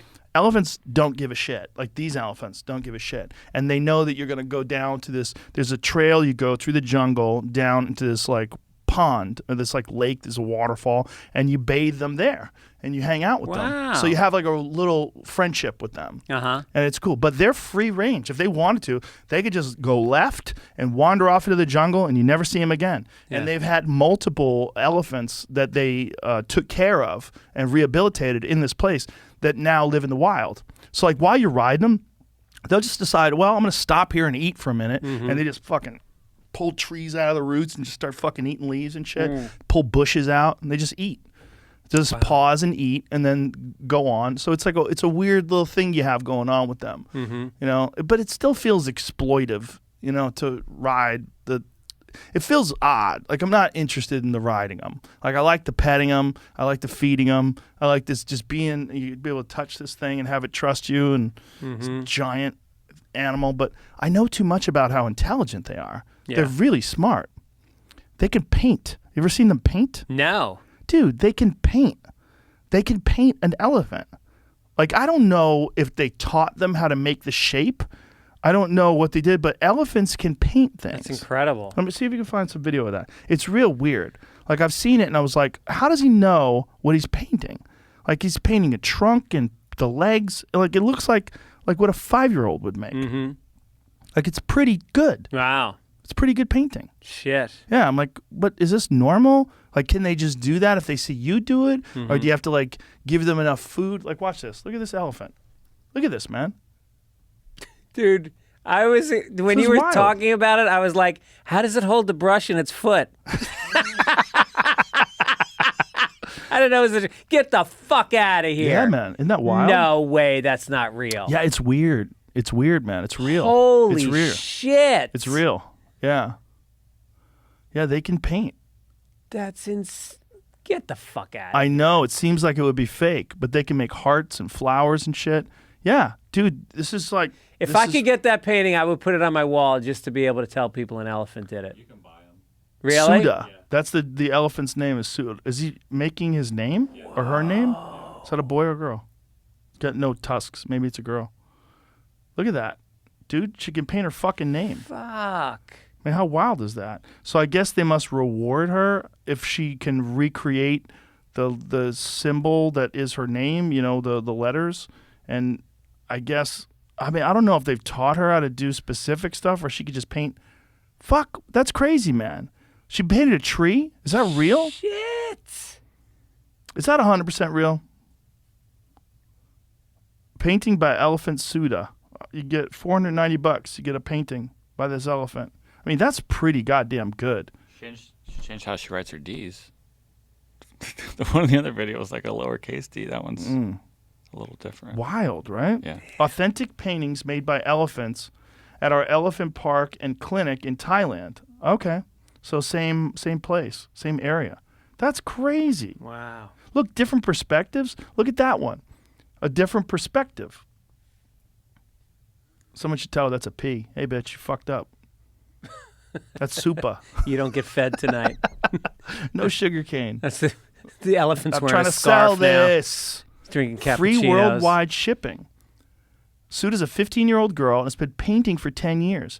She's responsible for raising thousands of baht for our elephant hospital. She's a very gentle lady, and she loves to paint and is very precise with all her paintings. Wow. I'm getting one of those. It's pretty cool, man. Yeah. Because it's really, I guess, I mean, that's the thing. It's like, does she know that she's painting something? Like, does she know that's an elephant? Or is it like a shape that she's recreating that they've taught her how to make? You know? I mean, it makes sense. I mean, little kids can paint. I mean, I still have paintings my kids did when they were in preschool, and I'm shocked at sometimes the symmetry. Like, they'll have like symmetrical shapes on opposite sides of the page, and they'll have like the color schemes that are balanced. Like, there's shit that goes on in the brain that's undeveloped that expresses itself. Yeah. So if the elephant has vision, it should be able to replicate it. I guess. It's weird to see animals create art. You know, because you know what that looks like? It looks like a cave painting. Yeah. That's what it looks like. Right. It looks like the way cave people painted elephants. You ever paint? Yeah. I mean, I've never been a painter though. That's not like I'm more of a illustrator. I did a lot of drawing. Oh, I didn't know that. Oh, you didn't know? No. Oh, dude, I used to want to be a comic book artist. No shit. Yeah, I was really good. Yeah. How did I not know that? See if you can find. I had one recently that I did of Marvin Hagler. It was on my Instagram when Hagler died. I found out Hagler died, and I pulled out something from like high school, like 1983. Wow. I just found Richard Dawkins writing about that elephant. About the elephants? Yeah. Yeah, see if you can find that the thing on my Instagram of Marvin Hagler. But I have one of 3 little pigs. It's really good. Three Little Pigs and the Big Bad Werewolf. It's like a werewolf bursting through the house of straw with these little pigs scrambling. Yeah, that's Marvin Hagler. That was from when I was 15. That's amazing. Yeah, that's what I wanted to do, man. But I had a cunty fucking high school art teacher who had me convinced that there was no way to make a living as an artist. He was such an asshole. I've talked to this guy. There was a guy in my class. His name was John DeVore. And John was the most talented guy in our class. He was really, really good. And he had the same fucking problem with his teacher. And when I quit, I didn't go to art my senior year of high school just because my art teacher was such a piece of shit. And John told me, and I'm again, like, if you think that's good, John was twice as good. He was really good. And John told me that the guy gave him an F. Oh, yeah? Just a cunt. Just he was a bitter old shitty man. An F in art? I'm telling you, this guy was so good. He was so good. He was good enough to be like, he could have been an illustrator for Marvel Comics. Yeah. Like, top of the food chain. Wow. He was really, really fucking talented. And, we were both 16, 17 years old. And the guy was such a piece of shit that he quit doing art too. Yeah. And he never went on to be an artist. Fuck. Yeah. See if you can find Crusher. the Three Little Pigs one. That's probably a better one. But there was a group of us. There was a kid named Kevin. There was John and me, the three guys in this art class, and we were all pretty fucking good, but all under the thumb of this shitbag art teacher. I'll never forget this guy. He was like, he had this dumpy posture. He had like this scrawny body. Look, he never did anything, and this pouch, this gut. He would just be like, everything was like, Yeah. Everything was like, well, you're not going to be able to draw what you want to draw. Right. You want to be an artist? I remember he said I would have to draw diaper commercials. I'd have to do something for a diaper advertisement. Like, so you're not going to be able to. So that's a different one. That's Little Red Riding Hood. That's another one that I did. Damn, I like your style. It's all lines. Yeah, what I was do you call into technical. It's called technical pens. that? Yeah, it was like a technical ink pen. It was all like fine lines. That was what I was into. I was into like, there was a lot of really cool old black and white comic books, like creepy and eerie. There was a whole like Uncle Creepy. It was like a series of these. They were like large magazines that had these really cool like horror stories that they illustrated, and it was all that style of illustration. So I really got into that. Huh. Yeah. Did you do colors as well? A little bit, but mostly I was just into just drawing with like pen and ink. Sometimes ballpoint pen, sometimes pencil and shit. But I didn't do much painting. That's a totally different way of creating art. Me, I was just into lines and putting the lines together. And with painting, obviously you've got this fat brush and trying to figure it out. Yeah. The fucking crazy thing that people are doing today now is tattoos. I saw this fucking tattoo today. Dude, I just got my first one What'd you get? at 55. What is it? It's an Irish harp. Did you do it? Looks like you did it with your left hand. That is ridiculous. I got one. Everybody in my family got one. That is ridiculous. My daughter wanted one since she was like 12 years old, and we were like, you got to wait until you're 18. And I said, if you wait till you're 18, the whole family will get a tattoo together. Oh my God, that's so ridiculous. So we all went and got the same tattoo. I'm gonna send you this, Jamie. Did you find my Three Little Pigs one? I did not. Okay, that's cool. Let me send you this though. Look how good this guy's work is. It's a Instagram link. It's crazy. I mean, it's like literally. It looks like a photograph. It's actually John Wick, and it's Keanu Reeves, but it's from the movie John Wick. And you're looking at this guy. He's actually doing it in the video. Look how good that is. Whoa! That's a tattoo. Holy shit! Incredible. Dude, why didn't you give me this guy's name before I got mine done? It's the guy's name is Luigi. It's Important Tattoo is the Instagram page, and the guy's name is Luigi Mansi. Oh, he's in Italy, Latina Italy. But look how good his shit is, man. Look at that Viking one, the upper left. But look, the Keanu Reeves one is fucking insane, dude. That is insane. Yeah. Wow. Look at how the Michael good that- Jackson one. Holy shit. Look how good that is. I mean, that's wild, man. Wild. Damn. Yeah, there's a lot of these guys now that are doing these like photorealistic tattoos that are just incredible. Look at that Dennis Rodman one. Fuck. Yeah. Incredible. I mean, that's incredible, man. Look at the tongue. Yeah. The teeth and the glistening. tongue. Yeah, it's wild. I saw this guy I follow. I was guessing you were going to show this guy. He makes some pretty sick tattoos Steve too. Butcher? No, That this guy? guy on here. Oh, Jesus. Oh, Arlo Arlo. Tattoos. Yeah, I've seen him before. Really good. Yeah, he does a lot of realistic stuff too, but he does all kinds of shit. Like, look at that one. Man, that is crazy. He's got dope shit. Yeah. What the I think he's in he in Colorado? Is there new technology for how to do tattoos that they're that much better? Well, there's better inks and there's better techniques and they're just really good. Keep going up. Go back to that. Scroll down a little bit. Look how good his shit is, man. He mixes in color and black and white really good. Man, that is wild. Wild.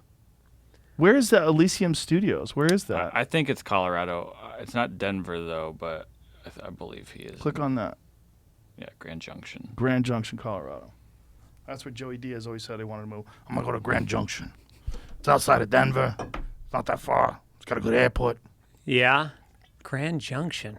Yeah. I'm going to Golden. I'm doing a show in Golden, Colorado. Golden, Colorado? What are you doing Coors out there? Brewery. I don't know. They got a new brewery? comedy. It's like a little theater, Oh, yeah? small theater. Yeah. I'm doing a weird tour soon. I'm doing one night. I'm doing Boise, Idaho. No. I'm doing Iowa. Des Moines, Iowa. And then the next night I'm in Wisconsin. Oh, no shit. Yeah. You going to drive? No. You should take a nice drive, I'm man. flying. I'm not driving. To those Private fucking jet? cornfields and get kidnapped by some fucking weirdos. I remember when I was doing those colleges, driving through those cornfields, man. Strange. It was fucking strange. I remember one night I was driving. It was like I hadn't eaten, and it was one of those gigs where. Did you ever do college runs at all? Yeah. So you would do like a college one night, and then you'd have a fucking nooner the next day at another college, Oh, which was lunch like 3 shows. hours away, lunch Yeah. shows. So I get in the car, and I'm in. I think it was Iowa. And I get in the car, and I'm fucking starving, but I get going because I was like, all right, I'll get something on the road. I got to get to this next town so I can wake up and do the show. And I'm driving, and there's nothing. Everything's closed. I'm dying. My fucking stomach's cramping. I'm so hungry. And I see a Taco Bell up ahead. And so I pull over, and they're still open, and it's crank country or whatever fucking drug they do in Iowa because there was a security guard, an armed security guard inside the place because I guess they get robbed so much. And so the guard was like 400 pounds. And he goes in the I order my food. He goes in the bathroom. And then I was waiting for my food, and I had to go to the bathroom really bad. So he gets out, and I go in. This guy had fucking destroyed the men's room. There was shit splattered all over the side. I had to take a shit, and I couldn't do it. And I came out, and I started to throw up in my mouth. And I threw up my mouth, and I spit it out.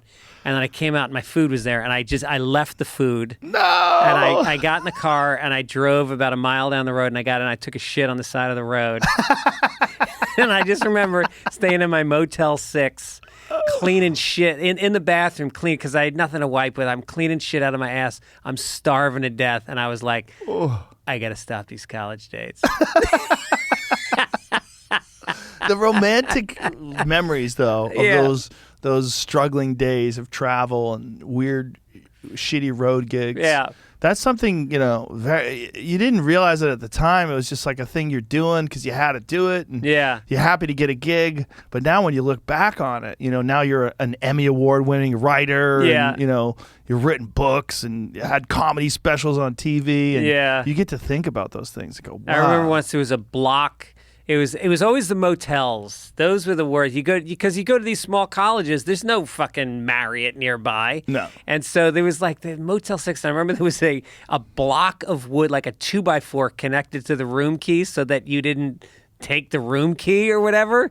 And then and your door was open to the parking lot, and there'd be some asshole had a diesel truck, and he'd start it, and the exhaust is fucking blowing under the crack of your door. That's what wakes you up in the morning.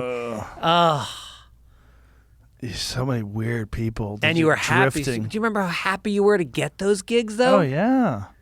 Yeah. That was a big deal. I'm getting paid. I can make a living. I can quit my job. Yeah. You didn't give a shit how bad it was. No, you're just happy. Yeah. Couldn't believe you were making a living doing comedy. I mean, that was always the thing. It's like to not have a day job. Mm-hmm. Like if I could just finally make I remember seeing those guys that didn't have a day job, like DJ Hazard. Mm-hmm. I remember DJ Hazard lived in this apartment that used to be a school. They took a school and they turned it into condos, and it was nice. Yeah. It was really nice. It was a loft, and it had like this brick wall.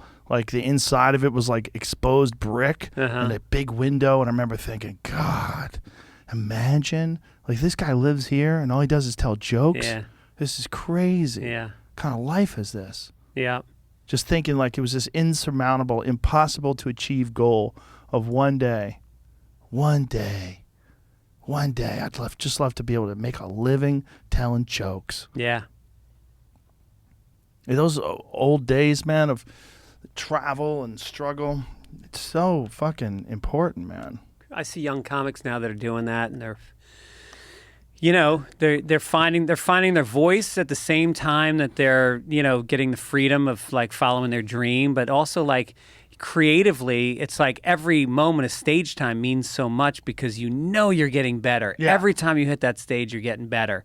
And as you're making a living and also creatively, you're not peaking, but you're growing. And there's something so fulfilling about that. And then all of a sudden it clicks and you see that confidence kick in. Like I saw it with like guys like Mark Norman and Sam Morrell and guys out of New York now that I've seen over the last 10 years come into that stage. And then all of a sudden they get their confidence and it's like, you can't fucking stop this guy now. Yeah. They're They get powerful. legs. They get momentum. Yeah. Yeah. Remember those days where you get like 4 or 5 nights in a row where you're working? By the time the 5th night, you've chugga, choo, choo. You're moving. Yeah, yeah. You're moving and shaking. It's happening. I remember seeing, I forget what the comic, this female comic, she'd been on the road a lot. And it was after the pandemic. Oh, what's her name? It was Sam Morrill's girlfriend. What's her name? Do you know her? Oh, I got to remember her name. She's a fucking great comic. And she came in and everybody was rusty. Everybody's working off pieces of paper. And she had just come off the road and she'd been working for like 2 months straight. And she's also like young, hungry comic. And she annihilated the room. And it was not a good room. And it was like effortless. And you're like, yeah, that person's been in the gym. Yeah. That person's hungry. They're peaking. They're making it for the first time. And there's something that the audience senses about that person. They're just a fullback. They're breaking through the line. Well, I did a gig recently with Tim Dillon. We did Vulcan Gas Company, and it was the same sort of thing. Like I'd seen him on stage. The last time I saw him was pre-pandemic, right? And so it was probably like maybe even 2 years ago, and he was good. It was funny. Yeah. But man, he was so good. Yeah. This is like a couple weeks ago. He was so tight. Right. Everything was flowing and smooth. And Tim has that show that he does with his producer, Ben. And it's just him ranting and his producer laughing about things. So he's got like that sort of rant muscle, where they can just rant about things. And then I guess he's, probably takes some of those premises and cherry picks them, finds the best ones, and that becomes his comedy. So he had so much material, and so much of it was relevant. So much of it was new stuff. It was fucking great. Yeah. He's this great fucking bit about not needing to align politically with the people who own Chick-fil-A. It was just, but it was so powerful, It's just, but it was that thing, and I go, dude, that was so good. And I told him, I go, you are on such a new level. I can see it. Yeah. Like, it was so powerful. And he's like, yeah, it's this road work, just constantly being on the road and doing gigs. Right. I'm wondering whether or not that's going to keep going, because they're trying to shut things down now, and people are panicking. Because this recent new spike in COVID. Yeah. Because COVID is kicking back in again. Yeah. But there's way less deaths. There's a lot of cases, but they know how to treat it now. So there's less, they have those monoclonal antibodies and ivermectin and Z-Packs and all these different things they're doing. They're helping people survive it. So people are, they're getting over it much better. So if you look at like case numbers are up recently, but the deaths are way low in What's comparison the cost to what of they treating used to be. somebody with that kind of stuff? Is it astronomical? Ivermectin is pretty cheap. because it's a generic drug, and it's been around for a long time. I don't know how much Z-Paks cost, and I don't know how much those monoclonal antibodies cost. But, it's probably, anytime you're in a hospital, if you actually have to go to a hospital, it's fucking expensive. Plus the, the long-term effects for some people can be expensive. Yeah, I'm just hearing so many people who are vaccinated that get it, and now they're saying that if you're vaccinated, it may only be good for 3 to 4 months. And so there was a guy online that was saying, "What is this? Is this are you calling it a vaccine, or is this a treatment?" He goes, "Because if it's a treatment, it's a very different approach than a vaccine, because most vaccines, other than maybe the flu vaccine, most vaccines give you immunity for like a long time. Like if you get a measles vaccine, you get immunity for a long time. And I think a lot of people thought like you get vaccinated from COVID and you're not ever going to catch COVID. And now people are catching COVID and dying that are vaccinated. So it's like, fuck. But they tend not to have as severe symptoms if they're vaccinated and then they catch it. I guess. But, there was a lot of people that didn't get symptoms before vaccines were out, which is interesting. So, like, I was reading this thing where this guy was making this argument. They were saying that the large number of people who are dying from COVID are the unvaccinated. And he said, yeah, but they're not taking these from recent cases. He goes, the problem with this thing is that when they're saying the large number of people who are vaccinated from COVID or unvaccinated from COVID are the ones who are dying, they're going way back to like March of last year. And he's like, they're adding those where it was before there was even any vaccines. He's like, so you're the bulk of the deaths, there were unvaccinated people. But if you're looking at it now, he's like, people aren't dying nearly as much, even the unvaccinated. The real problem, and it's always been, is underlying comorbidities. People that have weight problems, cancer, obesity is 78% of the people that wind up in the ICU with COVID are obese. Yeah. 78%. Right. And if there's anything this country has, we have an epidemic with people being overweight. Yeah. It's just too easy to get fatty foods and sugary foods and yeah. It's too easy to overeat. Yeah. I would have hoped that out of all this, that one thing would come out was the whole country would kind of wake up and say, look, taking care of yourself is very fucking important. But a lot of people just wanted that shot. They're just like, give me that shot and everything's going to be fine. Like, even I was talking to a good friend of mine who got COVID after he was vaccinated. He goes, dude, as soon as I got vaccinated, I stopped taking vitamins. Like, I'm good. He goes, I was like, before I was scared, and then I just let off the gas completely. And then he wound up getting COVID. And he's pretty fucked up. Right. And you got to take zinc, quercetin, D, vitamin D3. Right. Yeah.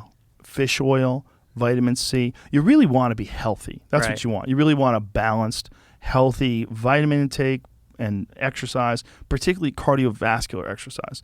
They think that is one of the best things to ward off some of the worst cases of COVID, is like if you're in good cardiovascular shape. A lot of people work out and they only do weights and they don't do the cardio. You got to do, even if I only do 20 minutes, every time I work out, I do at least 20 minutes of cardio before I lift weights. The saddest thing is to watch a guy who's buff run out of air. Yeah, right. Like go on a hike with him, like, like, hey man, you're not in shape. Yeah. You're just muscular. I work out at Gold's Gym in Venice, which Do you is really? like, yeah. You go to the Mecca of bodybuilding? Yeah, I go to the Mecca of bodybuilding, and I am, without a doubt, always the smallest guy in the gym. And you had to see these motherfuckers because they are puffed. They have puffy muscles. Oh, yeah. A lot of these guys. And when that pandemic happened and they closed down, I saw these guys coming back into the gym and the whole fucking midsection had collapsed and the muscles. Now they're all in there just fucking. It's trying to get it back. Trying to get it back. Yeah, if you don't have weights. It's all outdoors now. They. Oh, really? Yeah, they moved. They closed off 2 of the parking lots at Gold's. They move all the equipment outside, and it's so fucking great, like just working out outside in the sun. That's smart. Yeah. That's good because you get a double whammy, right? You get the vitamin D from being outside. Right. And then you also, there's very few, if any, cases where they've shown that there's been widespread transmission through outdoor. Yeah. They don't think you really get it outside. And maybe with a new variant you might be able to, but the old shit, regular COVID. Yeah. How do they know whether or not everybody that I know that got tested for COVID, they didn't find out if they have a variant. They didn't find out shit. They just found out they were positive. I mean, how do they know who's got a variant? Yeah. You know, right? Yeah. Jamie's got antibodies from fucking October. Strong antibodies. He got Strong. October. Well, he's in shape too. Look at the guy. You running still? Yeah. Those golf swings, though. Golf swings too, and Yeah. running. Told you, I burn lots of calories. Golfing. I Or heard on he's your trying to Apple get you Watch. into golfing. No, it's not happening. You're not a golfer. You don't seem like a golfer. I'm too addicted to games, man. You see how I am with pool. I can't be playing golf. Yeah. I don't have that kind of time. It's a lot of time. It's a lot of time. Yeah. I remember very distinctly in Boston when we lived there, the guys that got really into golf, they did not pay attention to their career. Mm-hmm. They just did the gigs, they got the money, and they just wanted to golf in the morning. Yeah. And golf became more of the thing they were concentrating on even than pool. Right. It was, or even than comedy, rather. I remember Seinfeld said that. He goes, you can always see the comics that aren't going to progress. They go on the road with golf clubs. He goes, that's death. Because I can remember when first going on the road. I mean, up until now, I'm not as intense about it as I used to be, but I used to be like, I would do the shows, tape my sets, I'd get up in the morning, get some coffee, and I would sit there with my tape recorder and I would fucking pause it and make notes. I had notebooks where I would just, a word change, I wrote it down. A tangent that I went on, I'd write it down. And then before I went on stage, I'd go through those notes and I'd fucking tape it again. And that's when like the shit really gets tight. I mean, that's my process. Yeah. It's different for everybody. Some people, they can remember it all, but at least like for me, to make that the first and only priority when you're on the road, you come back on Sunday. They used to have Largo in L.A. on Monday nights. And I would go do Largo like almost every Monday night, and I'd be on the road almost every weekend. And I'd come back with 5 new minutes that were fucking pounded out. And I would go into Largo, and it's all these other, and it was like alternative comedy. So everybody else was like shit they thought of while they were having a latte that afternoon. It was kind of fat. And not really like pieced together well. Yeah. And, you know, and some of them were brilliant. Some of them can get away with it. You know, like Patton Oswalt can just go up there and talk, and it's fucking unbelievable. But I had to work. I had to work hard on that shit to make it tight. Like Tim Dillon's, like you said, he found his rhythm in his voice, and it just comes out. Yeah. But for me, it was like I needed those hours alone in my hotel room, poring over that shit to make it good. Yeah, having that extra focus and the extra time and having the discipline to sit there and actually do that. That's what makes all the difference in the world. Yeah, right. Yeah. Because it really you're thinking about it more. You're concentrating about your act. You're looking forward to it. You're like going over the stuff. And then when you go on stage, I think the way I look at it, like every time you listen to a set, it's like a half a set. It's like every set you do is very important for tightening your act and making it strong. And then you listen to a set afterwards, and it's like doing a half a set. It's like 50% as valuable as doing a whole set. So like if you do 2 shows and then you listen to both of those shows, it's like you did 3 shows. And it's over time, all that stuff accumulates, and it really does have a big effect. It's a matter of how much time, how much focus, how much are you concentrating on it, and how much are you like really trying to innovate it, really trying to tighten it up. And then you're so much more aware. I mean, it's just like playing a sport. If your fundamentals, if you're beating the fundamentals into yourself, then when you're on stage, your mind isn't fixated on, oh, what's the next joke or whatever. It's more like, oh, no, I'm hitting this word instead of that word because last night in the second show that worked better. Right. And you're so much more able to concentrate on the minutia. What were you telling me? How you were about to tell me? I said, don't tell me what happened at Kill Tony last night. Oh, Jesus Christ. What a fucking zoo. I mean, that show was always chaotic and interesting and good. But here in Austin, it's like I show up and I go in the green room and Tony's dressed like the fucking cowboy from Toy Story. Yes. He's got on a big fucking belt buckle. Cowboy hat. Snakeskin boots.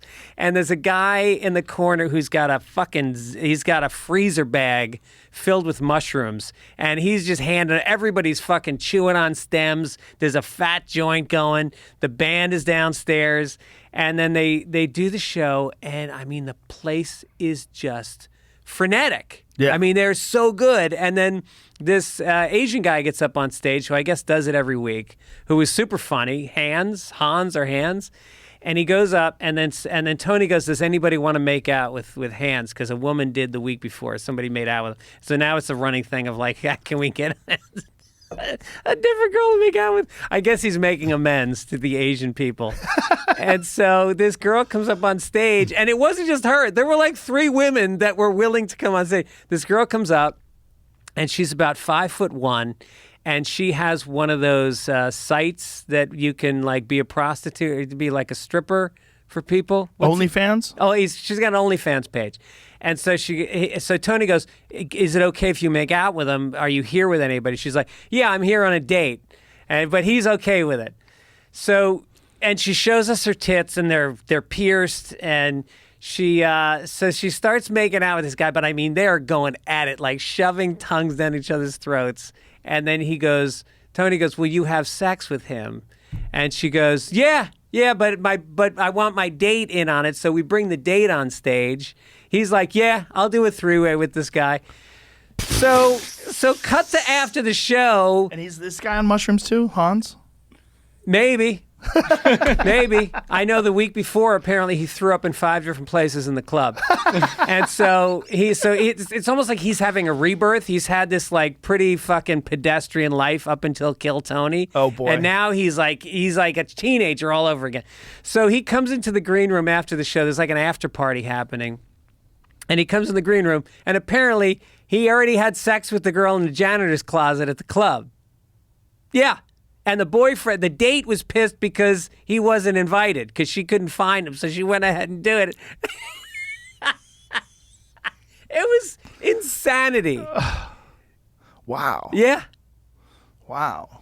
I don't know if that's a good commercial for Kill Tony, but if you Pretty hear good. that and you don't want to go to that show, The I don't show's know what wild. else you're doing on Tony Monday is nights. so good at that show. Yeah. He's so good at the ad-libs and Yep. just running it and keeping it smooth and No, rolling. producing it. I mean, he's got this killer band. He's got the regulars that go up and perform every week. This one guy goes up, this redheaded guy with a beard. I can't remember his name, but he goes on every week. He's from Nashville, I think. He destroys. And William Montgomery?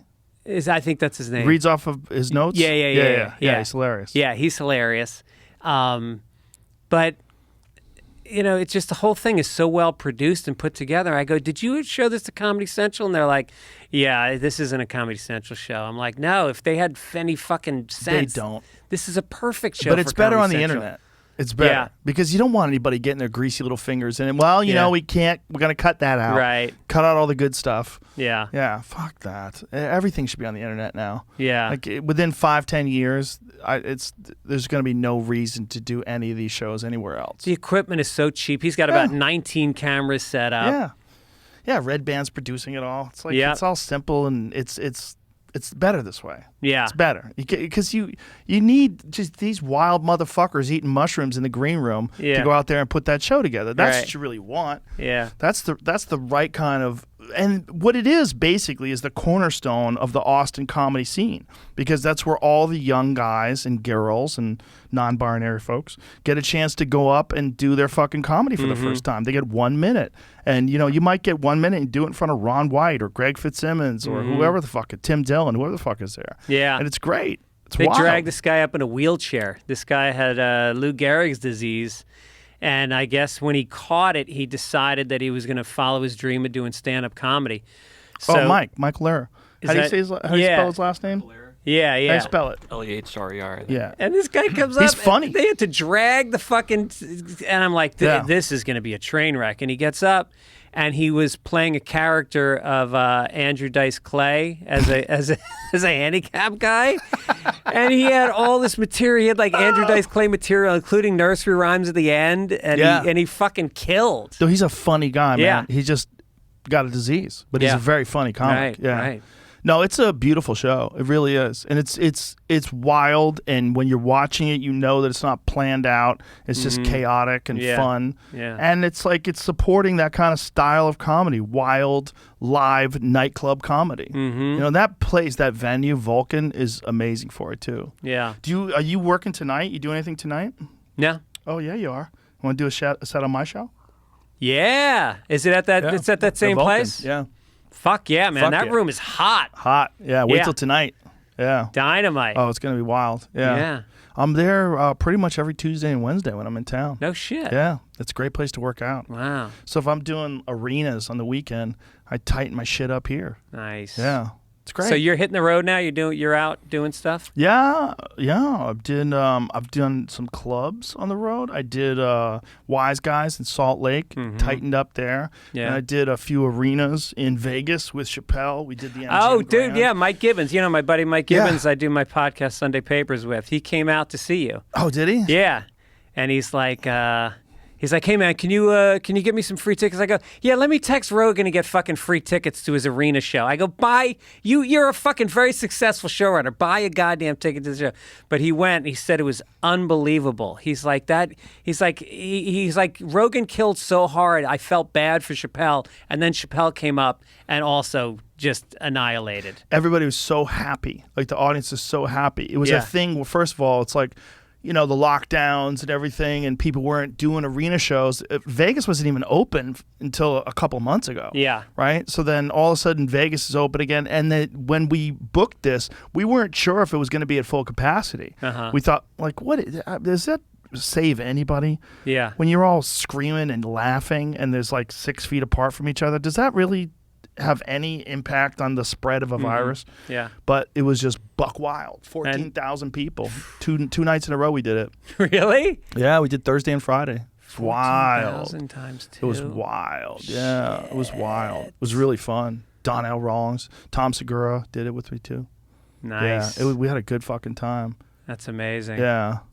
And then you did and that was the weekend of the McGregor fight, right? Yes. Yeah. Yeah. And then the McGregor fight was Saturday night. Mhm. Yeah. It's a good weekend. It was a fun time. Yeah. But it was like Vegas is back time. Yeah. Like it felt like it. Like everything was fucking electric. Like people were excited to be there, and the casinos were filled with people. Yeah. But now that people are catching COVID again, who knows what's going to happen? I 'Cause know. I think a lot of people thought that the vaccine was going to be the cure, and that's it. Yep. No worries. Now people are scared. I wonder if they're going to be less scared. They find out that there's way less deaths. That's the thing that people like. The deaths are not near. A lot of the deaths happened in the early days too, when they didn't know how to treat it, and they were throwing people on ventilators right away, and who knows. But the crowds really are different, man. Since the pandemic, they are just electric. They're so excited to Every be show, there. people are so excited. Yeah. Even if it's not full, it's just it feels full. When Yeah. when it's 50% capacity, it still feels like it's 100%. I did I did Wise Guys in Salt Lake. God damn, that's a great club. Yeah. Whew, that's Yeah. fun. Yeah. And that's a great place too, because they're a little weirded out by the whole Mormon thing. It's like there's a percentage of the people that are Mormons Yeah. in the crowd, and I was like, if you're Mormon, guess what? You're not supposed to be here. Like, this is not this is not right. You're not following your fucking rules. Yeah. Like whatever wacky rules you got. Yeah. It's a weird town, right? Salt Lake, where it's kind of like a Mormon town, but not really anymore. It's like there's a certain percentage of Mormons, but it's like a regular city, but it still has the influence of the Mormons. Well, it's a high percentage. Oh, yeah. Yeah. What do you think? It's like 30, 40? No, I think it's more than that. Really? Yeah. Let's And guess. Let's guess and we'll I'm find going to out. say 70. What? I bet it's 70%. No. I mean, that are raised Mormon. I'm sure they leave the fold once they turn 18 or whatever. All right, let's Google it. What percentage of Salt Lake City residents are Mormon? Oh, I did Utah. I figured that was good enough. Oh, Utah is a pretty high number. All right. Sorry. But Salt Lake Yeah. City, what would you get out of Utah? 62%. 62. Whoa. Huh? Of the whole state? Yeah. 49% of Salt Lake County. 49 of Salt Lake. 49%. All right. Yeah. Wow. And so when you come out of that energy, I mean, it's like, where do you get laid more than a fucking Catholic girls' school? I remember that in high school, man. Holy Child and Yeah. Our Lady of Victory. And we used to hit those schools hard. Marymount College. There was a fucking Catholic college in my town growing up in Oh, my Tarrytown, New God. York. Marymount College. If you tell those girls to stay away from boys, That's the right. first thing they want to do is find a boy. That's Like, right. get me a boy. Get me a boy. I can't do I this wanna anymore. sin. Shut the fuck up, Mom. Leave me alone, Dad. I'm my own woman. Yeah. They just want that was in high school, man, for sure. We used to go up to that college when we were like 16 years old. We get a couple bottles of wine. We'd head up to Marymount and we just troll. We just walk around looking for these Hispanic girls from the Bronx whose mothers were trying to cloister them up at Marymount College. They'll be safe up there. No, they the won't. worst place for them. I dated this one girl in high school who went to all-girls Catholic school, and her two sisters didn't. Her two sisters went to public school, and she went to Catholic school, and she was so wild. Like, she was like, if you took a cat and you throw a ball of yarn in front of a cat, it dives on it. That's how she was with dick. She was crazy. She was just a wild girl, and I think She a lot wanted of the yarn. She just wanted to fuck. Yeah. All the time, and I think it was because of Catholic school. Yeah. Tell me I can't have it. She's a wild girl, man. She fucked like 5 of my friends. She was crazy. You ever see somebody like that when they get older and you just look at them and you're like, Yeah, it's sad sometimes. Yeah. Been through some rough times. And the sad thing is if it's the same town and you're like passing by guys you fucked before, and like, oh, hi, Norman. He's like, hey, Mary, how you been? Some guy who still remembers high school. Yeah. She walks by and every guy like locks eyes with each other like, remember? Oh, no. And if you're her husband now, you're like, Well, that was the Best in. Remember Best in Show with Kathleen O'Hara? Oh, Is that her yeah. name? She played that character where she had fucked every guy they ran into with her husband. Eugene Levy was the husband, and he was constantly like keeping an eye on her. They're a good team. They're a great team on that Schitt's Creek show. Dude. That show's very good. So original. Yeah, It's, very I watched the original. first episode and I was like, all right, here's a big premise. I don't know if they can pull it. Sometimes they go too big with the premise. Right. And you go like, they can't follow this up. But then it turns into a whole other show. It just Yeah. turns into like a very intimate show about a family that's, really loves each other. Yeah. And going through some shit. Yeah. Yeah. It's great. And Eugene Levy's son is fucking great. He's really funny. Yeah. He's really funny. I've never seen him off the show. Is he as gay off the show? Because he's pretty gay on the show. Yeah. I don't know. I haven't seen him being interviewed. I've only seen him on that show. Yeah. Has he done other shows before? I don't know, but he's meticulous because he's a producer on that show, and that thing is very well put together. Yeah, it's a great show. Yeah. It's a really good show. And again, like you said, it's a really good premise. Yeah. And then Chris, what's his Elliott. name? Elliott is amazing in it too. Yeah. As the crazy mayor of the town. Uh-huh. Yeah. And Great. it started out as like a little Canadian show, I think, and it Really? got picked up. Yeah, I think they did. I think they did all the episodes up in Canada. I never watched any of it until this year, until the pandemic. And Yeah. then I binged. That's a good I binge. watched a bunch of them. Yeah. That's a good binge because you can watch a bunch of them back to back. Yeah. There's some shows you really got to like Breaking Bad, you got to watch 1, maybe 2, and then you got to go sit alone in a room for a little while and ingest it and let it settle. I started getting into Community. I never watched Community. Never saw it. It's good. It's good. It's Yeah. really good. Joel McHale's fucking funny, Yeah. man.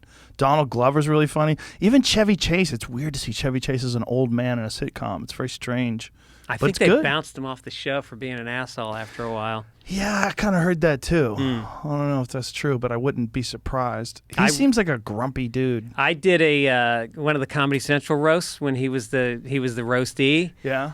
And he wouldn't say hi to us before the show. Like, we were all backstage, and it's like me and, Jeff Ross and Lisa Lampanelli, Kevin Meaney, Al Franken, Stephen Colbert, and we're all standing around, and he wouldn't shake hands. He would just look away from you when you walked up, mirrored sunglasses on. What? And then he gets on stage, and he sits there with fucking sunglasses on, and he wouldn't look at you while you were performing.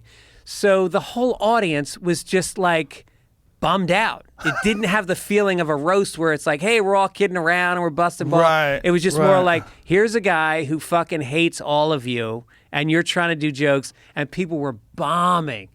I think Maron was on it, Todd Barry was on it, and it was a bomb festival. It was Really? brutal. Yeah.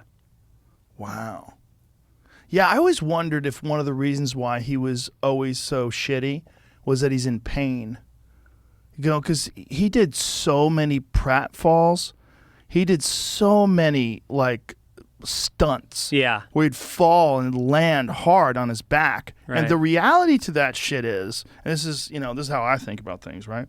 I think about damage to your body. Yeah. Like, that guy's got to be in agony. Uh-huh. There's no way he's not. And also, he probably got a lot of brain damage doing that. Like, no bullshit. Because he was always, like, feet up in the air, boom, slam, fall down on the ground. You remember that? Uh-huh. Like, a lot of the shit that he did on SNL, a lot of that old school stuff, even, like, Fletch, like all those old movies, he fell down a lot. Think about how many takes you have to do of those. Yeah. Think about how many times he did that probably doing sketch.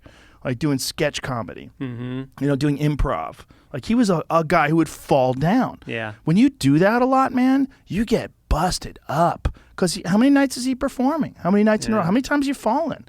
How many nights you fallen during a week? Right. I would when I heard he was an asshole, because my history with people getting punched and kicked in the head. My first thing I was thinking, I bet that guy's in pain all the time.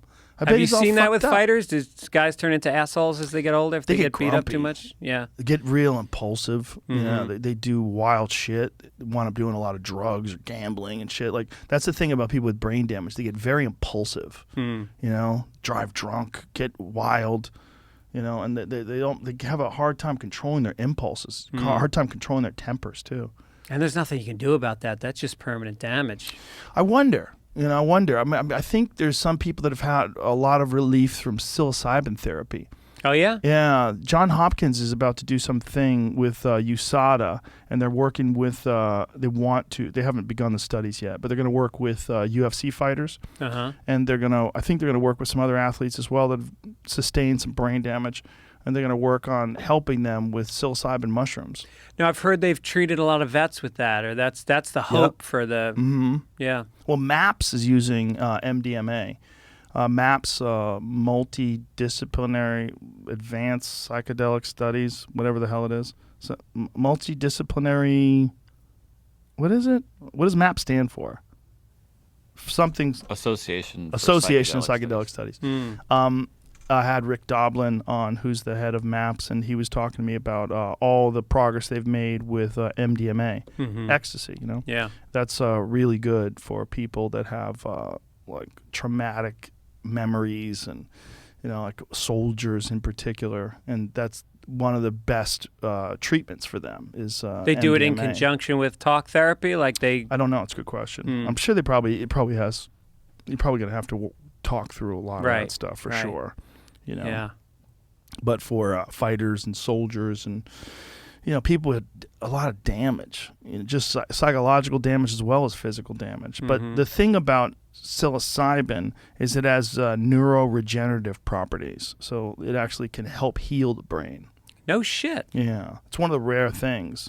Yeah, that lion's mane stuff has neuroregenerative properties as well. Yeah, there's certain things that you can take that actually can help fix your brain. They're also doing magnetic therapy. They've done that with a lot of fighters. There's something about using these like super powerful magnets. I did a whole series with that. It's called TMS, transcranial magnetic stimulation, I think it's called. And Neil Brennan turned me on to it. Neil's done everything. Well, because I'm like him. I've had, I think Irish people get a lot of depression, but I've had lifelong battles with depression, and it fucking helped me. I went in there like 4 days a week for about 6 months, and you'd sit down and they'd put magnets on your head, and you'd get they'd buzz. You just keep fucking buzzing your head. So you feel like a vibration? Oh yeah. It was uncomfortable. While it's happening, do you feel it, or do you feel it later?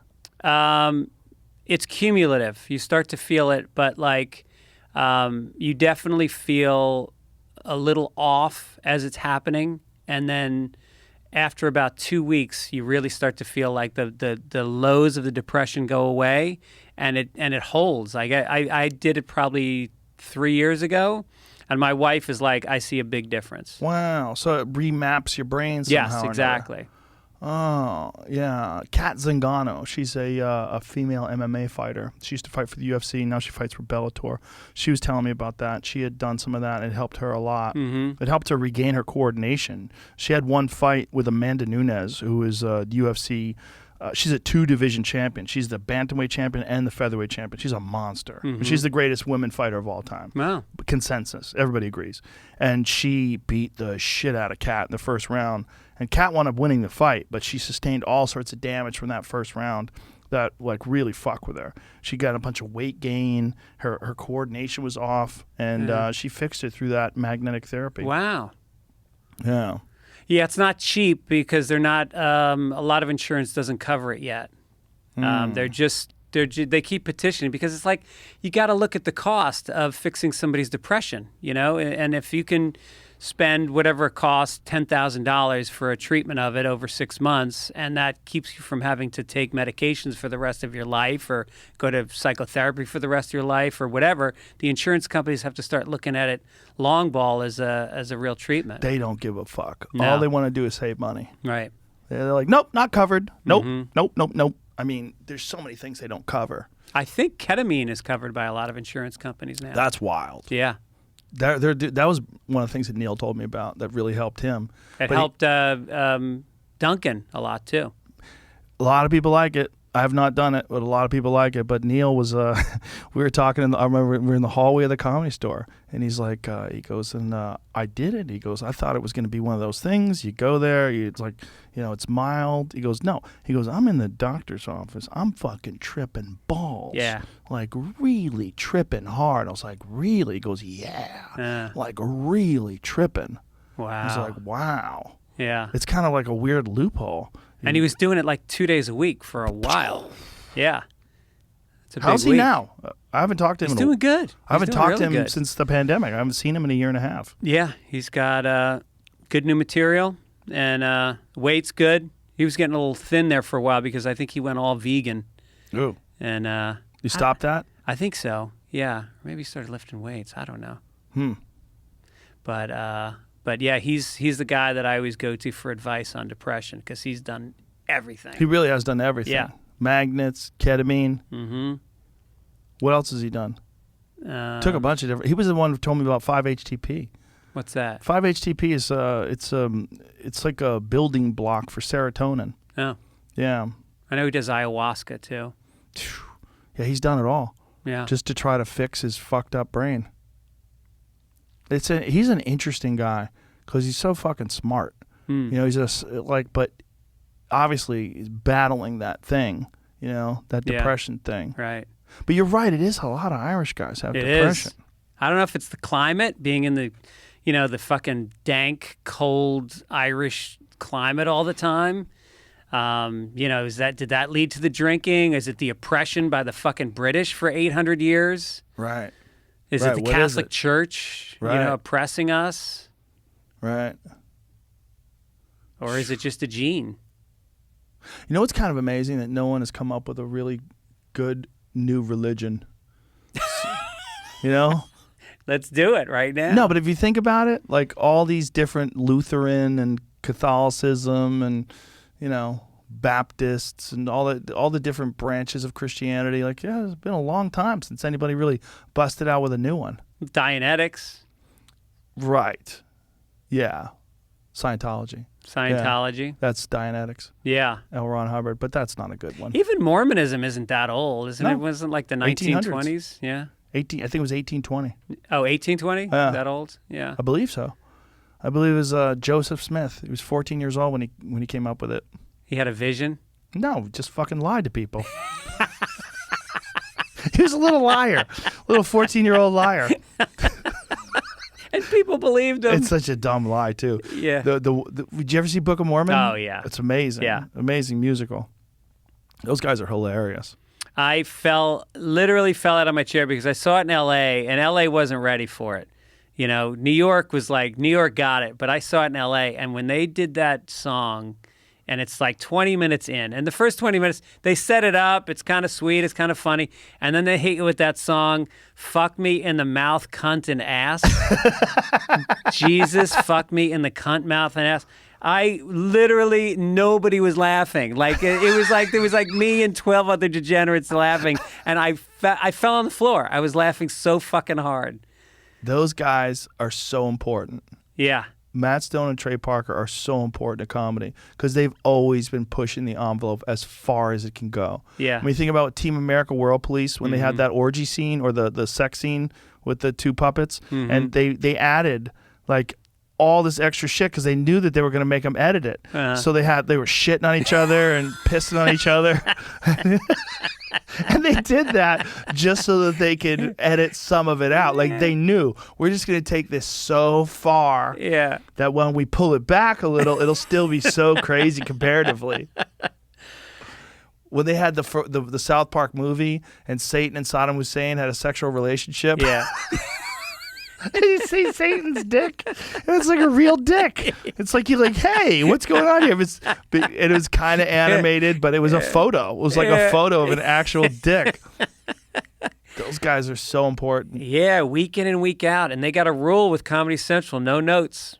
Incredible. They don't take notes. That's incredible. They don't even show them the script in advance. I think they just shoot it. They send it over. Thank the baby Jesus. Yeah. Because if you let some young, woke, dumbass executive who just thinks he's going to like fucking put his greasy little fingerprints all over that show and fuck it up. Oh. And it's such a cash cow for them, they have no choice. They're like, all right. It's so established. Just give it to us. Yeah, you got to leave them alone. Yeah. That one that they did about Corona was so fucking funny. I didn't see that. Holy shit. That was epic. I'm trying to think what the fuck happened. Well, the genius of that show too is the puppets. I mean the cartoons. Yeah. Because you could have them do anything. They could die. Right. They could say ridiculous shit. They could get shot, lit on fire. Yeah. You know when the teacher, the school teacher, had a slut off with Paris Hilton. Yeah. And stuffed her up his ass.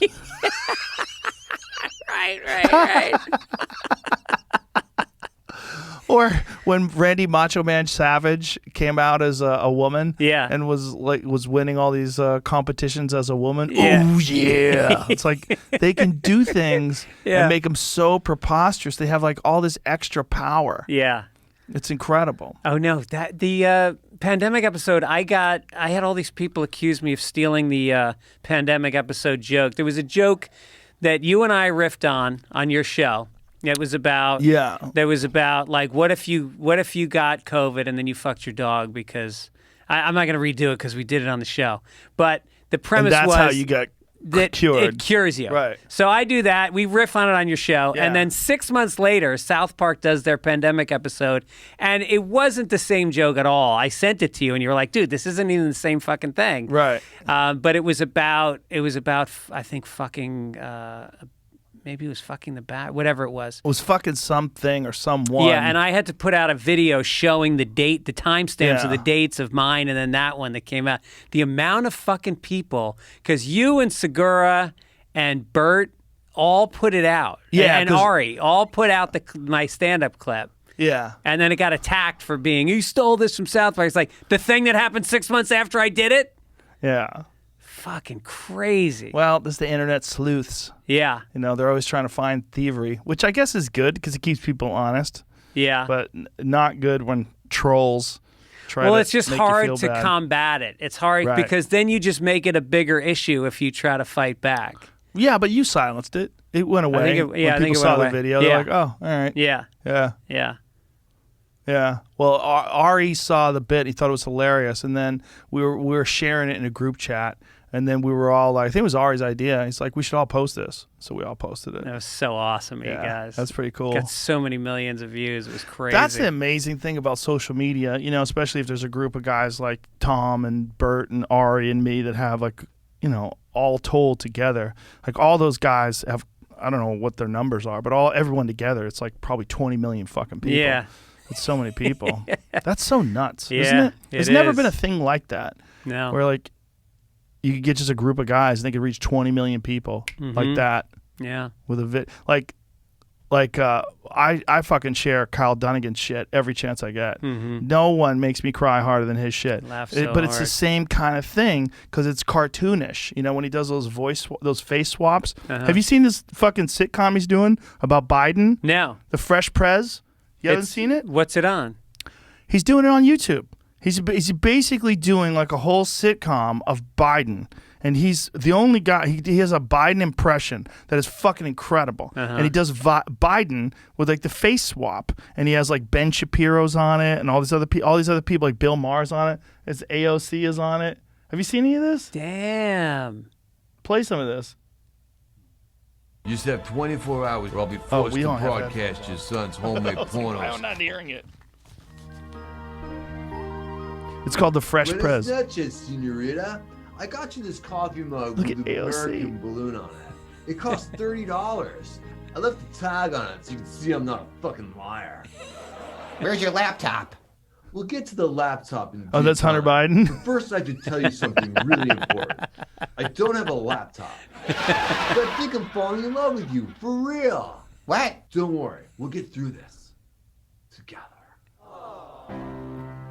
See? Yeah. Well, we should probably not play this. He's Everybody hilarious. go watch it. Watch it from the beginning. I used to write on a show for Cedric the Entertainer. It was on Fox. It was a long time ago. And he was like the Jim Carrey of the show. It was an all-black cast. And not all black, but it was mostly black cast. And he was like the crazy white guy on the show. And he did so many fucking funny characters. He's great. He's a dude that they were trying to do a Comedy Central show with him, but it's exactly what we're talking about. They fucked it up. Yeah. Because he had a whole sketch where Caitlyn Jenner had sex with Trump, because he does Trump. And he had Caitlyn Jenner riding Trump and fucking him, and they were like, no way. No. Yeah, dude, it was hilarious. Wow. And they were like, no way. But there's one thing, though, about when they were doing it on Comedy Central, I think they were using Dr. Fakenstein. They were using, like, real face swaps where it was too good. Like, that stuff's better, like the stuff he's doing now, because it's so obviously fake. It's clunky, the lips are out of whack, the whole face looks weird. Canned laughter, and yeah. There's something about the obvious fakeness that makes it better than to do have you seen that the face swap with Tom Cruise? No. You haven't seen it? No. You got to see this, because this guy did a face swap, like a fake, like a AI. What do you call it? What do they call it? Deep fake. Deep fake. They did a deep fake with Tom Cruise, and it's fucking incredible. It looks like Tom Cruise is talking. Exactly. Yeah. Like, we are like a year or two away from not having any idea if someone really said something. Like, watch this. Oh, that's just That's the the picture. actual guy, and this is the fake one is on the right. But watch this. No, that's the breakdown. Just watch this. When they play the video, sorry, I wasn't on the good thing for the video. It's okay. Put your headphones on so you can watch it, though, because it's really crazy. See, this guy, Tom Cruise face, there it is. Press that. Play. I'm going to show you some magic. It's the real thing. I mean, it's all the real thing. How good is that? Fuck. It's crazy, right? That's insane. I mean, the guy does a great impression with the voice, but now they can take your voice. Like, they've taken my voice, and there's a company out of Canada that took all the hours and hours of podcasts, and they have me saying all kinds of crazy shit. Because you can have you can say anything. Because you just have my voice. You have all the numbers and all the sounds. Here's another one. Watch this. Embarrassing, reminds me, it was once in Russia, I ran into Gorbachev. He said, Mr. Movie Star, are you nervous? I said, no, Mr. Gorbachev, I'm not nervous. He goes, well, remember how much a polar bear weighs? I said, polar bear? He said, enough to break the ice. It's the last time I've ever seen Mikhail Gorbachev. What's up, TikTok? You guys cool if I play some sports? It's wild, right? I mean, it's hard to believe. I mean, you could have him do basically anything. So he looks a lot like him, but then they take this. Yeah, they take this deep fake technology and they swap Tom Cruise's facial features for this guy's facial features, and it all gets done through artificial intelligence CGI. Damn. But what's crazy is That's that guy's voice. He does a good Tom Cruise impression, but they can use Tom Cruise's voice now. Uh-huh. So they, like, for someone like you have hours and hours of podcasts out there. They can take you basically all of your inflections, and they can take hundreds of hours of recordings that are available of you, and then they would be able to have you generate like a full dialogue. So they could do. They did this with Bourdain. With his new movie, there's a new movie called Roadrunner. It's a documentary about Bourdain and his life. And in this documentary, they use deep fake technology, artificial intelligence, to recreate him saying things. See if you can find some of that. Is it available? They must have like a sample. It's called Roadrunner, and people are really pissed off. They didn't like it because it's not really Bourdain narrating his documentary.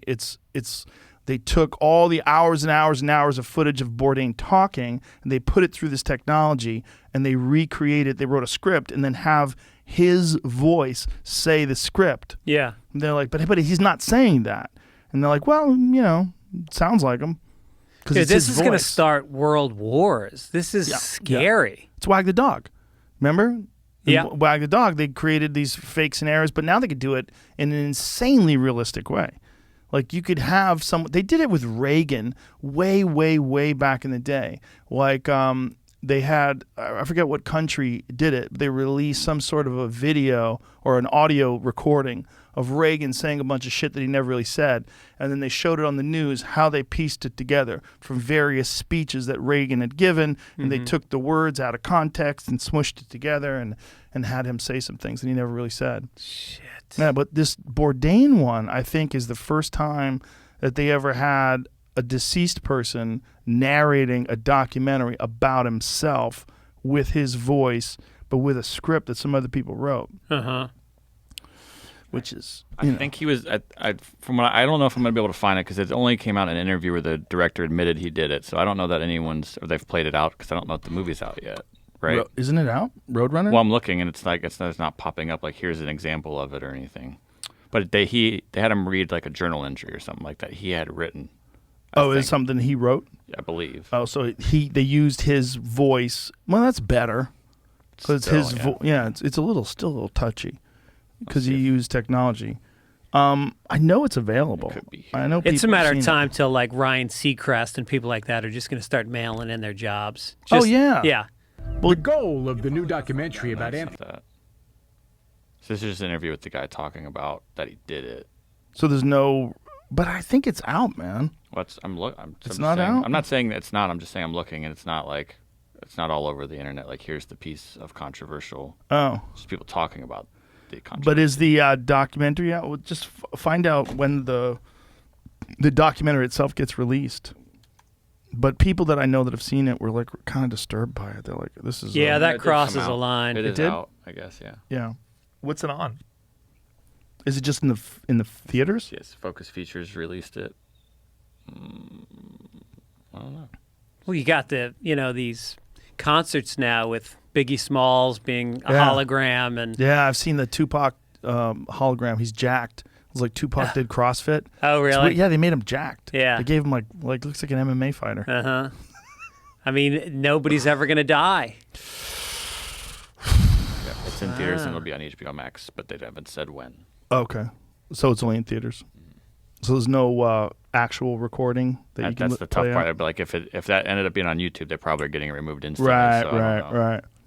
I'll try real hard. Yeah, it's just a matter of time. Did you see Alita? That movie Alita? No. It's really good. It's really interesting. It's CGI, clearly CGI.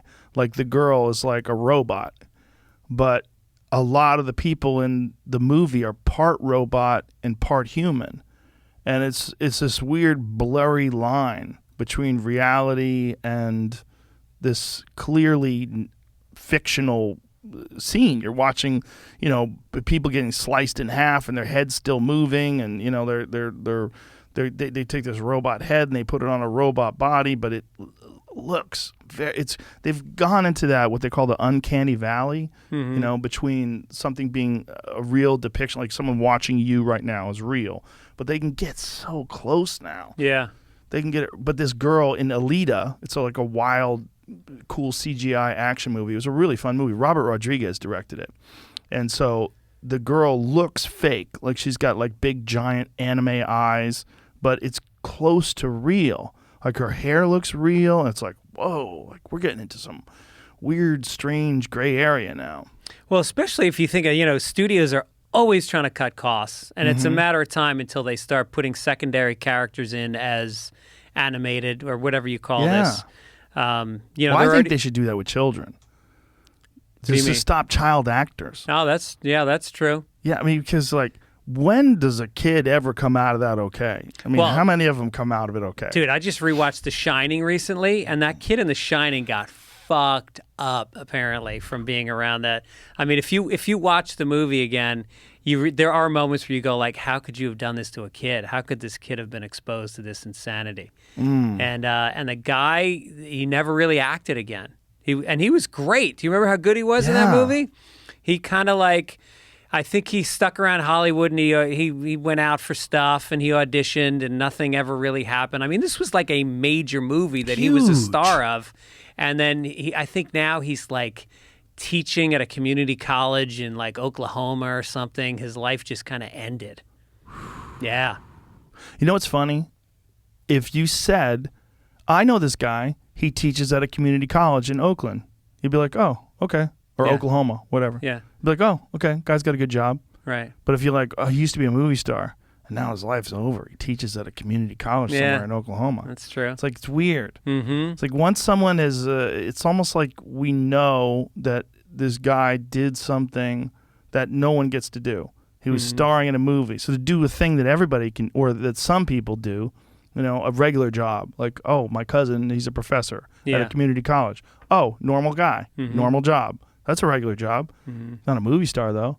It's weird. Like you would not feel bad if you found out a guy was a professor at a college somewhere. Yeah. Oh, normal job. But a guy who used to be a movie star as a child and is now a professor, you're like, oh, his life's over. Yeah. Weird. Yeah. Meanwhile, like, was that life, day to day, was that a good life for him? I mean, that movie shot for like a year. Kubrick had them shoot for a fucking year, and he was doing like apparently the take where the woman, what the fuck is her name, who was the star, she had to swing a baseball bat at Jack Nicholson while he was coming at her. Yeah. And they shot it 158 times. It's in the Guinness Book of World Records for the most takes of one fucking shot. And he was trying to beat her down because he wanted the character to look despondent and insane. And so he very, very, forcefully created that. Shelley Duvall. Oh, Shelley Duvall, yeah. And she had trauma from it. To this day, she talks about the trauma she had in that movie. I was reading a story, an interview with her. Like, she kind of vanished. Yeah. And then they were interviewing her, and she sounded insane. Yeah. I think it pushed her over the edge. I think that movie fucked people up. Kubrick was a strange guy. Yeah, do you know he would do complex mathematics in his spare time? Really? Yeah, he's like a legitimate genius. Wow. And he would put all sorts of like weird hidden meaning into all of his movies. Like a thing was never just a thing. Like there's a big crazy conspiracy about The Shining that inside of it is all sorts of information that it relates to the moon landing. Yeah. You know like that? the room like the room in the Apollo hotel. Shirt. It was room 127, and the moon is 127,000 miles from the Earth or something. No, it's like 237. Whatever it was. The moon is like 200. I think it's room 237, right? Yeah, 237. That's the documentary on it. The moon is, well, it depends on what time of the year and where, but it's between 237 and 265,000 miles away. Well, and they say that he directed the fake movie about the fake moon landing. Well, that's the big conspiracy theory. What is the thing in the circle with the Jack Nicholson picture there? Oh, there's the coffee. What does it say? It's the coffee. It might be the coffee they Calumet. use for NASA. Calumet? What does that mean? What is Calumet? And then the other one, you go up, scroll up, you see the circles. There's rockets on the wall. Uh-huh. Sort of. Yeah, that is whatever that is. Yeah. Strange. Yeah, but he was into weird shit. He was a legitimate genius. Yeah. Like Eyes Wide Shut. That's another fucking strange movie. He did a lot of strange movies, man. Yeah, he did. Well, did he do Clockwork Orange? Was that him? Yeah, that was Kubrick. Jesus, that Watched was... a Full Metal Jacket documentary. That whole thing they shot in London. Really? Because he wouldn't leave his home. Really? So they made the second half of the movie is supposed to be in Vietnam and like Is it some in London? area in part of England. Really? Yeah. Wow. He wouldn't leave London. Fuck you. I'm staying here. But this movie's supposed to be in the middle of the jungle. Yeah. Well, it's right here. Here's the jungle. Fuck off. Right. Damn. He did some wild ass fucking movies, though, man. He did. 2001. This conspiracy theory about him directing the moon landing was that he was doing it at the same time he was doing 2001. So because he was faking this space movie, 2001: A Space Odyssey, that they used him to fake the moon landing footage. And there's a fake documentary, not a real documentary, but a fake, like a mockumentary, where he's admitting and people are talking about. Have you seen that one? No, but that makes sense. Yeah, a lot of people are like, dude, you didn't even know there's an actual real interview with him where he admits that he faked the moon landing. But it's not. Yeah. It's fake, but it's... Were you ever on the in the camp of the moon landing was fake? For years. Yeah. Yeah. It's one of my favorite all-time conspiracies because it's so strange that we never went back. I abandoned it because I don't know anything about astrophysics or space travel or any of that stuff. And the people that do think it's real. So I'm like, okay, well, most likely... They think the landing really happened. Yeah. Right? Yeah. But there's so many weird things to it. There's so many. There's so many weird things with the photographs. And there's like intersecting shadows that indicate different light sources. There's all sorts of weird... The flag waving. Yeah, it's weird shit, man. There's a lot of weird shit. The fact that this is the only time in human history that something is not cheaper, easier, and faster to replicate than it was in 1969. Between 1969 and 1972, there was 7 trips, 6 successful, where they went to the moon and back.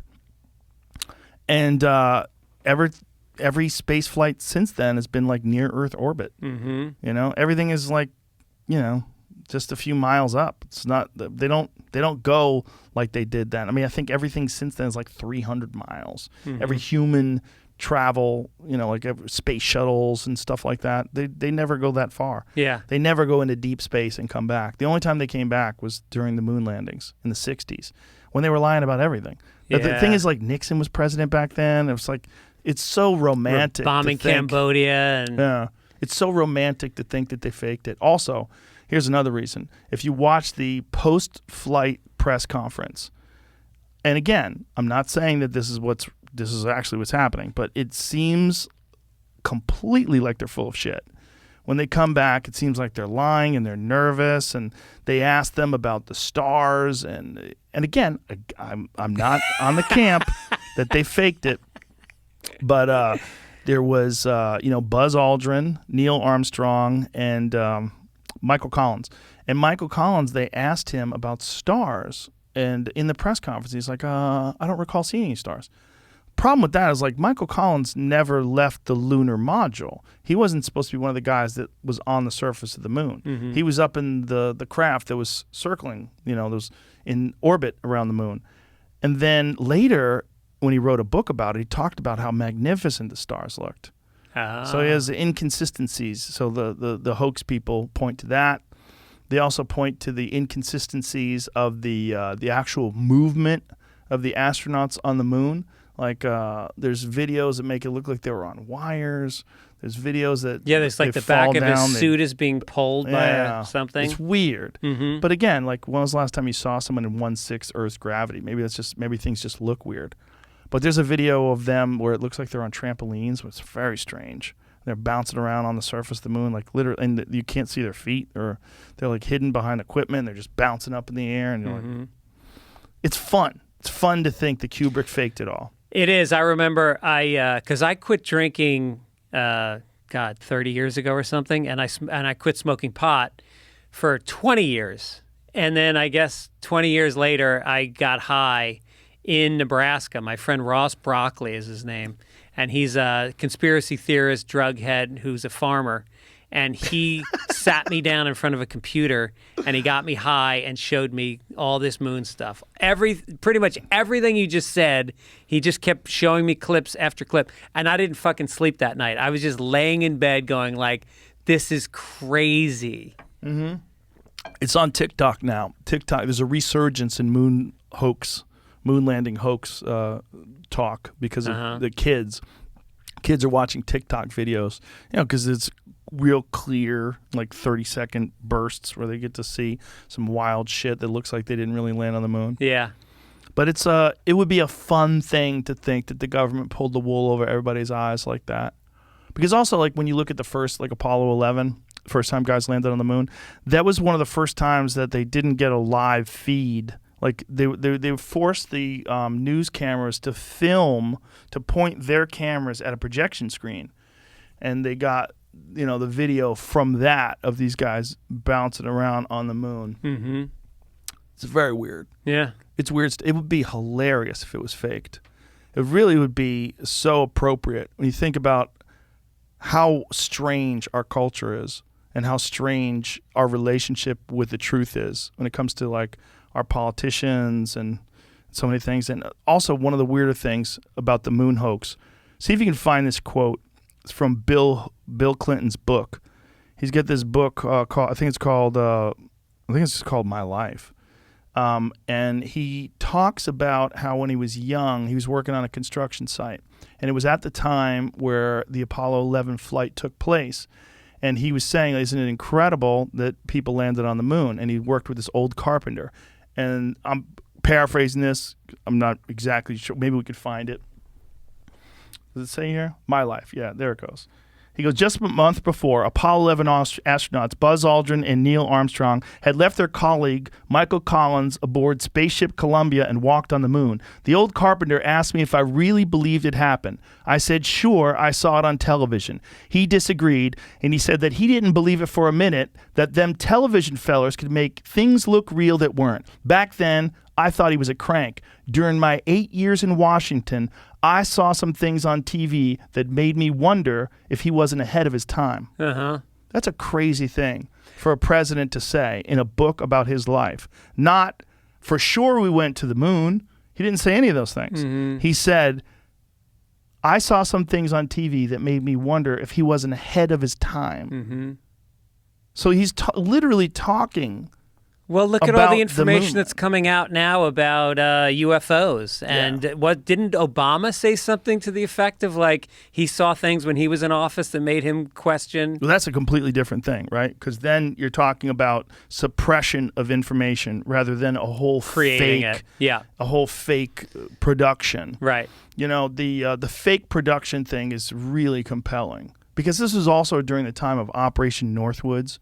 And Operation Northwoods was a plan that was hatched out by the Joint Chiefs of Staff, signed and vetoed by Kennedy, where they were going to hoax all these attacks in the United States to get us to go to war with Cuba. Mm-hmm. They were going to blow up a drone jetliner. They were going to arm Cuban friendlies and attack Guantanamo Bay. They had this whole production laid out. Mm-hmm. And they were going to do this to try to get us to go into war with Cuba. And then you go back to, like, the Gulf of Tonkin incident where they, like, pretended that we got attacked. And they had this whole thing that led us into Vietnam. It was a fake attack. Right. So they were used to doing fake shit during the same era that they supposedly faked the moon landing. And again, I'm not saying they faked the moon landing. Yeah. Because I did say they faked the moon landing for years. I argued vehemently. Yeah. I mean, I was even on Penn Jillette's show, and I argued with this astronomer. And I actually had some fucking pretty decent points, unfortunately. That's great. Because like Werner von Braun, the guy who is the head of NASA, was a Nazi, like a real legitimate Nazi. He was taken from when United States won World War II. They took a bunch of Nazi scientists because they were very advanced, and they brought them over and hired them for NASA. It was called Operation Paperclip. It's all well documented. And Werner von Braun was one of those Nazis. He was a legit Nazi, to the point where the Simon Wiesenthal Center said that if he was alive today, they would prosecute him for crimes against humanity. He would hang the 5 slowest Jews in front of his rocket factory in Berlin to force people to work faster. Wow. I mean, he was an evil fuck. Jesus. And he was our head of NASA. And that was the guy that we brought over to get us to the moon. And, if you pay attention to so much from that era, it makes it's so desirable to think that this is, this is what happened. It's also the climate at that time with the Cold War. I mean, in terms of what the stakes were in their minds of the Russians coming ahead of us, it's completely believable that they would make that effort. They did fake some stuff, too. I'm not saying the United States did, but other people did fake some stuff back then. Like the video footage of, Yuri Gagarin, the first guy that went into space? I mean, I'm not saying he didn't go into space, but the footage of him going to space looks so fake. Because if you look at the actual capsule that he was in, it was so small. But if you look at the video footage of him in space, it looks like there's lighting in there, and it looks like the cameras. It looks like he's faking it. It's very weird. Like, people have questioned. They haven't questioned whether or not he went into space. They believe he went into space, but the actual video footage that Russia provided to show as proof of him in that rocket, they think was pure propaganda. Well, I guess the biggest stroke against it is that the fact that how many hundreds of people would have to have shut up and been complicit in this lie. Yeah, but back then there was no internet, and even if you got it out, and people were loyal to their government jobs. They didn't talk. It's real likely the government murdered Kennedy. Real likely. Real likely. Yeah. There's definitely somebody did, and it wasn't just Lee Harvey Oswald. I think Lee Harvey Oswald was probably in on it too. And maybe, people want to go one or the other. They want to go lone gunman or they want to go vast conspiracy. I think lone gunman, I think Lee Harvey Oswald was a patsy. Like, he said that when they got him. He's like, I'm just a patsy. I think they were probably trying to pin it on him, but I bet he was probably involved as well. I think they had it set. I think he was an idiot, and they had him set up. He had gone back and forth to Russia multiple times. Right. Had married a Russian woman. Like, he probably was intelligence. There was probably a guy that they had, just like this fucking Governor Whitmer thing in Michigan. This whole thing? Yeah. There's a plot to kidnap the governor. And it was like, oh my God, these white supremacists were these Trump supporters. Turns out 12 of them were FBI informants. 12 of them. 6 defendants, 12 feds. So, literally, the feds organized it. They planned it. They acted it out. They did all of the plotting and the planning and brought over some fucking idiots. And then they said, look at this plot we stopped. Bitch, you started it. No shit. Yes. So they were just trying, it was a giant entrapment scheme. Exactly. And they've been doing that forever. They've been doing that forever. Who's to say they didn't do that with Lee Harvey Oswald? It's probably what they did. Yeah. Tom O'Neill needs to look into it. Oh my God, he's the best. Yeah. I'm so glad. Everybody, if you know, Greg is the one who told me about Tom O'Neill, the author of Chaos. He was one of my favorite podcasts of all time. No shit. Oh my God. Wow. Yeah. It was incredible. Yeah, he's a guy who's, he was my neighbor in Little Italy for years. He lived next door to me, and I knew him way before he started writing this book. Not way before, but I knew him for 5 or 6 years before he went completely insane and chased down this story. And he is the thing that people don't realize about when they think that, oh, he wrote a book for 20 years. Yeah, I've been working on a novel for 20 years. No. I lived next to him in Little Italy, and then I lived next to him in Venice Beach. I walk my dog every morning, and at 8 a.m., that motherfucker was sitting at his desk typing. And if he wasn't there, he was in a car that I gave him. I gave him a fucking Volvo 240 DL that was dead. I was like, I can junk it or give it to you. He would drive it into the desert for days and talk to these guys that were like ex-LAPD that knew shit, that were on their deathbeds, that were finally willing to talk about how much cover-up was going on with the Manson case. Yeah. He was on it like a fucking dog on a bone for forever. 20 years. And the result is incredible. The CIA had... This is documented without a doubt. They had studies that they were doing with LSD, and they were doing them in prisons. They were doing them in brothels. It was a thing called Operation Midnight Climax. They did it in brothels. It was MK Ultra. Yeah. They did all these experiments with people, including Jack Ruby, the guy who killed Lee Harvey Oswald. That guy, Jolly West, is that his name? Yep. Yeah. That guy went to visit Jack Ruby in jail, and Jack Ruby became completely insane after that guy visited. And there was no reason why Jolly West would be allowed in that fucking jail cell with him. He was not. There was no protocol that would allow that guy in his position to visit a prisoner of that stature at that time. And that was the guy in the CIA that was running the LSD program. Yep. And he went to visit him, and then after he met him, after he talked to him, Jack Ruby went completely fucking insane. Yeah. So if you're gonna have a guy, and you're gonna have a guy kill Lee Harvey Oswald for you, and you saying, listen, man, don't worry about it. You're going to do this. We're going to get you off. Don't worry. And then right after he does it, you dose the fuck out of that guy with acid. And For he 3 loses days. his mind. Yeah. Loses his mind. Yeah. And like completely went insane. They knew what they were doing, man. Yeah. They ran that whole fucking free clinic in Haight-Ashbury where they were giving LSD to Manson and all the fucking family members. Mm-hmm. That place was running for decades until Tom's book come out. Mm-hmm. When Tom's book came out, 3 months later, they closed that place down. Yep. Like, yep, our work here's done. Mm-hmm. Pull up the fucking stakes. Let's get this tent out of town. Yeah. Yeah. My wife's mom went to that clinic. No shit. Yeah, she lived in Haight-Ashbury in San Francisco. She remembers that clinic. It was like a real legit clinic. Wow. Yeah. And they were dosing people out of that clinic. Yeah. And they were providing Manson with LSD, and then they were getting Manson off every time he got arrested. Yeah. So he got arrested multiple times. In multiple states. Yes. It was national. It Yes. wasn't one local guy. And all the sheriffs said the same thing. This is above my pay grade. Mm-hmm. We had to let him go. Yeah.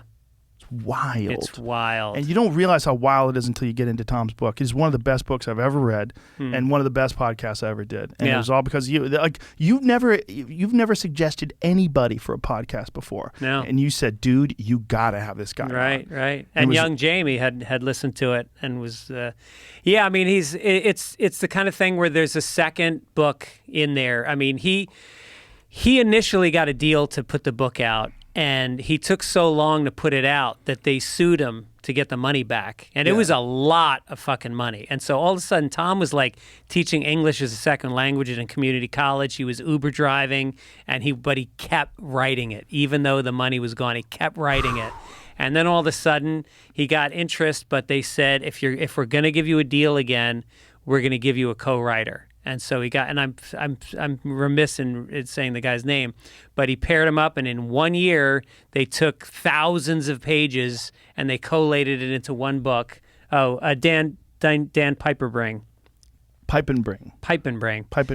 And Dan, change your name. That's a ridiculous name. But they had to get rid of so much material. There's another book in there, and I think there's. I can't announce it, but there is talks right now about a television or film thing happening. They absolutely should do something. Yeah. But it should be a series of movies. It's like a Netflix sort of deal. Or docuseries. Yeah, it can't just be one. It's too complex. Well, because it has to not only involve the Manson findings, it has to also involve Tom's journey. Yes. And how many people lied to him and how many people shut him down, and he just kept coming at them. And then the prosecuting attorney who was out of his fucking mind, the prosecutor rather, what was the guy's name? Bugliosi? Yes, who was out of his fucking mind. Thought his wife was having an affair with the milkman and tortured the guy. Yeah. It's a crazy fucking story. Right. It's an amazing story. And Tom is so good at telling it, too. Having him on, I was fucking riveted. Yeah. And then I had already gone through the book before I had him on. So having him on and knowing all the shit that was in the book, it's wild, man. It is so wild. And that's the same time period, man. The same time period of full deception. Yeah. I mean, the government was involved in so much deception Intel back then. Pro, right? Is that what it was? COINTELPRO. Yeah. I mean, Operation Midnight Climax was a part of this MK Ultra program, too, where they would go to brothels, and they'd have two-way mirrors, and these prostitutes would sit down with these guys who thought they were just going to get sex, and you want a drink? Have a drink. And they'd give them a drink, and then didn't a guy dose them jump up out of a window or something? I'm sure. Yeah. I don't remember, but I'm sure. I'm sure. People kill themselves all the time when they get dosed up like that. You know? That's a crazy thing they were doing back then, man. Really crazy. And the fact that he found all the documents that supported this, all the, the evidence that the CIA had done, all this stuff, all the MK Ultra shit. Yeah. And it all disappeared. All the paperwork from all those years of that program just disappeared. It's so crazy. Yeah. That's our government. Yep. Just trying to keep us safe. Mm-hmm. You're here to keep him honest, though, Joe. Well, not me. Tom. He did I it. know, but you highlight people like him, these voices of people that are challenging stuff. Well, it's important for people to know that what you see on the news is a show, and that what's going on behind the scenes is real complex, and it's been going on for decades and decades and decades without any oversight, without any supervision. And there are people like that Jolly West guy, or like those people that are running MK Ultra, like the people that ran Operation Midnight Climax. They were doing that shit for years with impunity. They could do whatever they wanted. And they were taking a guy like Charles fucking Manson. They treated him with LSD in prison. They got him out and supplied him with LSD and taught him how to turn people into killers. Taught him how to get people to do whatever the fuck you want them to do. And Manson was pretending he was doing acid with them, and they were all tripping out, and Manson was like steering them and leading them and molding them. It's wild and shit. There was a murder before the Manson murders that they covered up, that they knew about, and they knew Manson was connected to it. Yeah. You got to, folks, get it. Get the book. It's really good. Or listen to the audio tape. The audio tape is fucking amazing, too, the audio book. Yeah. Have you heard any of this? About Whitey Bulger being involved in that, too? No. Was Whitey Bulger's murderous life down to LSD testing by the CIA? No shit. Wow. Notorious Boston criminal Whitey Bulger may have been driven to murder by LSD experimentation in the 1950s, according to one of the jurors who convicted him. Wow. The article said that in the trial for him, that when he was in Atlanta, he had been given it over 50 times. Whoa. During the same time period. So I don't know if like Jolly West was talking to Whitey Bulger too, or what. Wow. Well, that made sense because he was an informant. Yeah. You know, Whitey Bulger was an informant while he was murdering people, which is crazy shit. Yeah. You know, Dana White, the president of the UFC, he had to leave Boston because Whitey Bulger's thugs were trying to muscle money out of him. No shit. That's when he went to Vegas. Wow. Yeah. That guy was running organized crime in Boston. One of my students was a hitman for Whitey Bulger. Really? When I was teaching Taekwondo. So you trained a hitman, basically. Yes. Yeah. Wow. I remember he asked me. He goes, if you're going to kill somebody, where would you hit him? What's the best place to hit someone if you're going to kill him? I go, the neck? I go, probably the neck. He's like, yeah, I think so, the neck. I was like, oh. This is a guy that I didn't realize at the time. He would want to be a fucking hitman. Wow. Yeah. Did you keep in touch with him? No, but he kept coming to classes. He would train. He was fucking serious too. He was very intense. Like, you know, wasn't like a very flexible guy. Like, you know, he wasn't like the best athlete, but you could tell. Like, he was training with an intensity, like a guy who was probably going to use this. What was his background? I don't know. I mean, he was some kind of a fucking criminal. Yeah. But he wound up going to jail. I He remember did. that. Oh, yeah. Yeah, he got arrested. Yeah. I don't know exactly what it was for, but I think it was for murder. And he wound up, but I know he was a hitman. Yeah. Yeah. I mean, he just wanted to learn hand-to-hand combat while he was fucking shooting and stabbing people. Wow. Do you remember Warren McDonald's brother? George. The other brother, Kevin. Oh, right. Kevin went to jail, Yeah, too. that's right. He was a part of that whole thing. Uh-huh. There was a lot of organized crime going on. My friend Mary, her dad was a bookie for Whitey Bulger for all those years. Yeah. Always stayed on the right side of him, though. It's so wild that was all connected. Yeah. That it might have all been connected to LSD and the CIA and the FBI and So looking through a different article in the Boston Globe, there's another attorney that says he would have used that for a defense for Bulger if they'd have known it, but it came out later in like letters he was writing to this juror. So maybe that means it's not necessarily true, but maybe it means it is true. I know that's what he said. It was when he was in his first stint in jail in Atlanta. He was given it, so maybe it was like the same thing they were doing with other prisoners. I think they did. They probably did that with a lot of prisoners. They did it with Manson. Why would we ever believe that they only did it to Manson? Especially if you get some fucking murderous organized crime leader and you got him in jail and you know he's some piece of shit killer. Yeah. And you're like, let's see what happens. Well, didn't it start over in Vietnam? Wasn't it? They were using it to I think There were prisoners of war that had come back. Maybe it was from the Korean War, actually. Yeah, it was the Korean War. And they had come back, and I think they were deprogramming them from they had been brainwashed by the Koreans to give false statements to the press, talking about the U.S. Really? And so There it is. Yeah. Brainwashed. New book on interrogation during the Korean War sheds light on how the 20th century imagined prisoners of war. Wow. Yeah, so they used that same methodology, and the FBI said, well, we can create war machines. We can use LSD and these techniques to create soldiers that'll do exactly what they're told and have no conscience. Well, Greg, we cracked it. They faked the moon landing. We did it! They faked the moon landing. They created Whitey Bulger and Manson. That's our government. Cheers. And Tom O'Neill's going to write a new book about all of it. Yeah. Well, I do really hope that they do some sort of a Netflix series. I think that would be fucking amazing. Let's bring this home, young Greg Fitzsimmons. Can I give you some dates? Yeah, please do. All right. I'm going to be coming to you people August 6th and 7th. I will be at Bananas in Rutherford, New Jersey. And then I'm going to be coming to, I mentioned Golden, Colorado. After that, Grand Rapids, Michigan, August 19th through 21 at the, there we go. That's much Punchline in Sacramento, great fucking club. September 16th through 18th. Yeah. I fucking love that place. That Punchline in Sacramento's classic. Yeah. Classic place. Yeah, it's fun. Go see Greg. He's fucking hilarious. Sunday Papers is the podcast with Mike Gibbons. Every Sunday, we rip through the Sunday Papers section by section. It's blowing up. It's getting big. Nice. Yeah. It's funny. Oh, thanks, I watched man. a bunch of clips. You Oh, and Mike cool. together are great, too, because you're such good friends. Yeah. It's very funny. Yeah, it's great. We have a blast. And then Fitzdog Radio and Childish, my other two podcasts. All right. Staying busy. Staying busy. Yeah. That's it. Goodbye, everybody. God bless. God bless. Praise Odin.